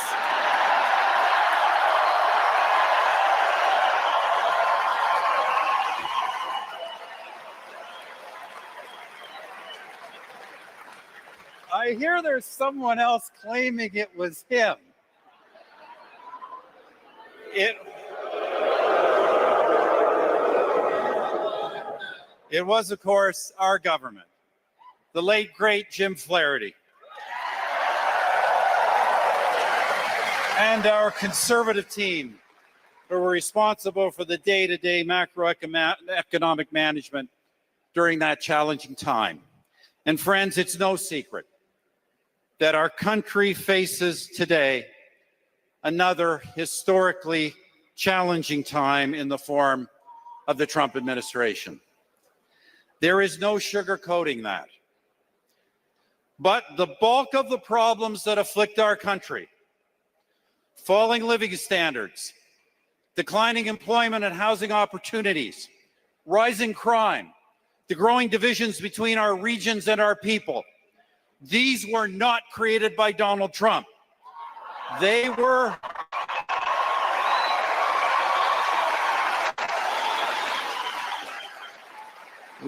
created by the policies of 3 Liberal terms, policies that the present Prime Minister supported and wants a fourth Liberal term to continue.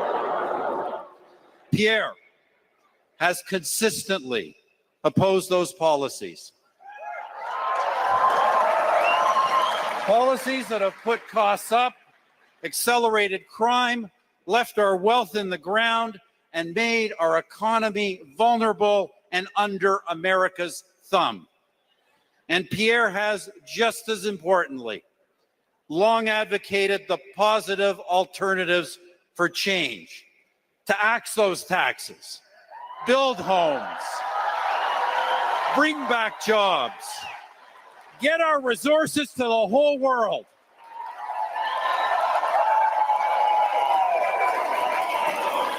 And stand up to Washington from a position of strength.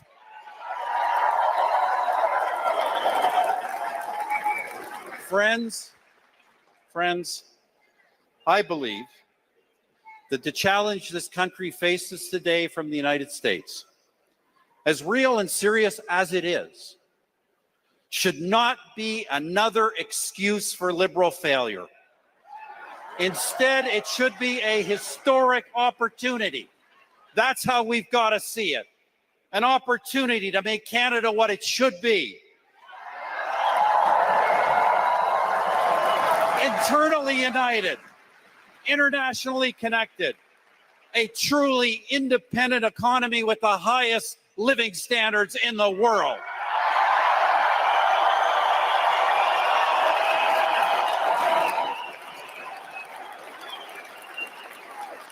And with those benefits enjoyed not just by protected elites, but by all the people of this country in every region of this country.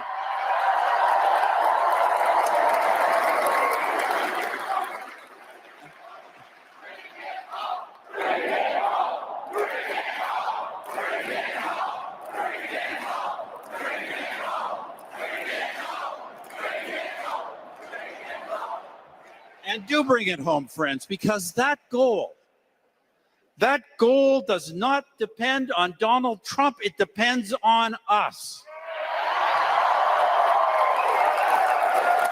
But we will only get there with leadership from a person who has an actual policy plan, from a person who has been right on all the big issues for a decade, and a person who has the energy and, yes, the youth to take us forward into a better, stronger, and more united future. That person has been my colleague, he is my friend, he is our leader, and he is the next Prime Minister of Canada, Pierre Poilievre and Anna.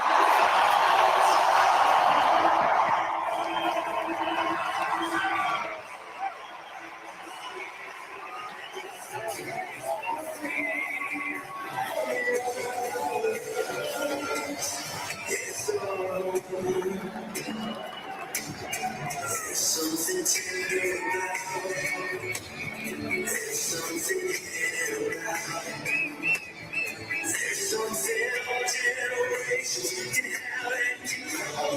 We break down walls and break out of rules. Yeah, we fight for what's right. We're wild and we're free from the mountains and borders. And all you can see is more than just a trace. We're free.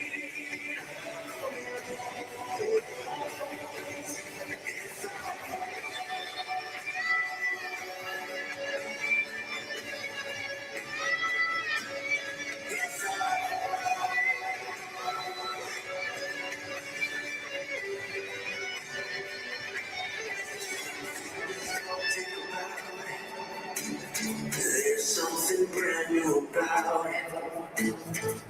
Yeah, you leave and you miss it, then come back and kiss it. You'll travel a distance, we're so proud of it.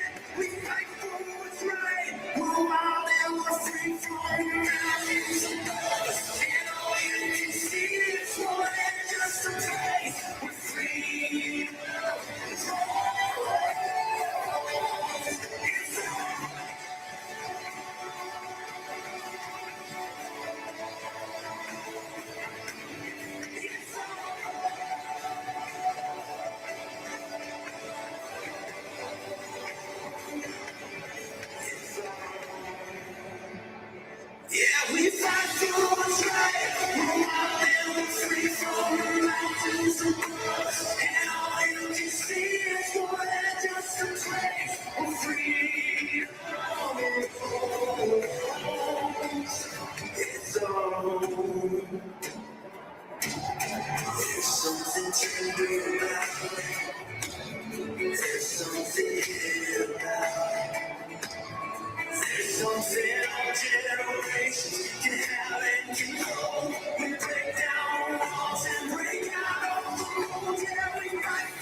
Incredible.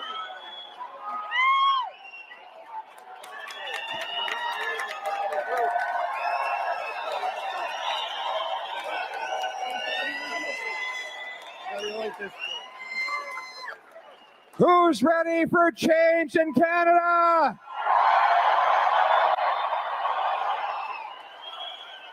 Who's ready to axe some taxes? Who's ready to build some homes? Who's ready for some pipelines to make us independent from the Americans? And who's ready to put Canada first for a change? I think he's ready too. He wants to fight me for the microphone. Wow, he doesn't want to leave. He wants to stay up here. Cruz, c'est quoi ça? C'est quoi ça? He wants to steal my microphone from me.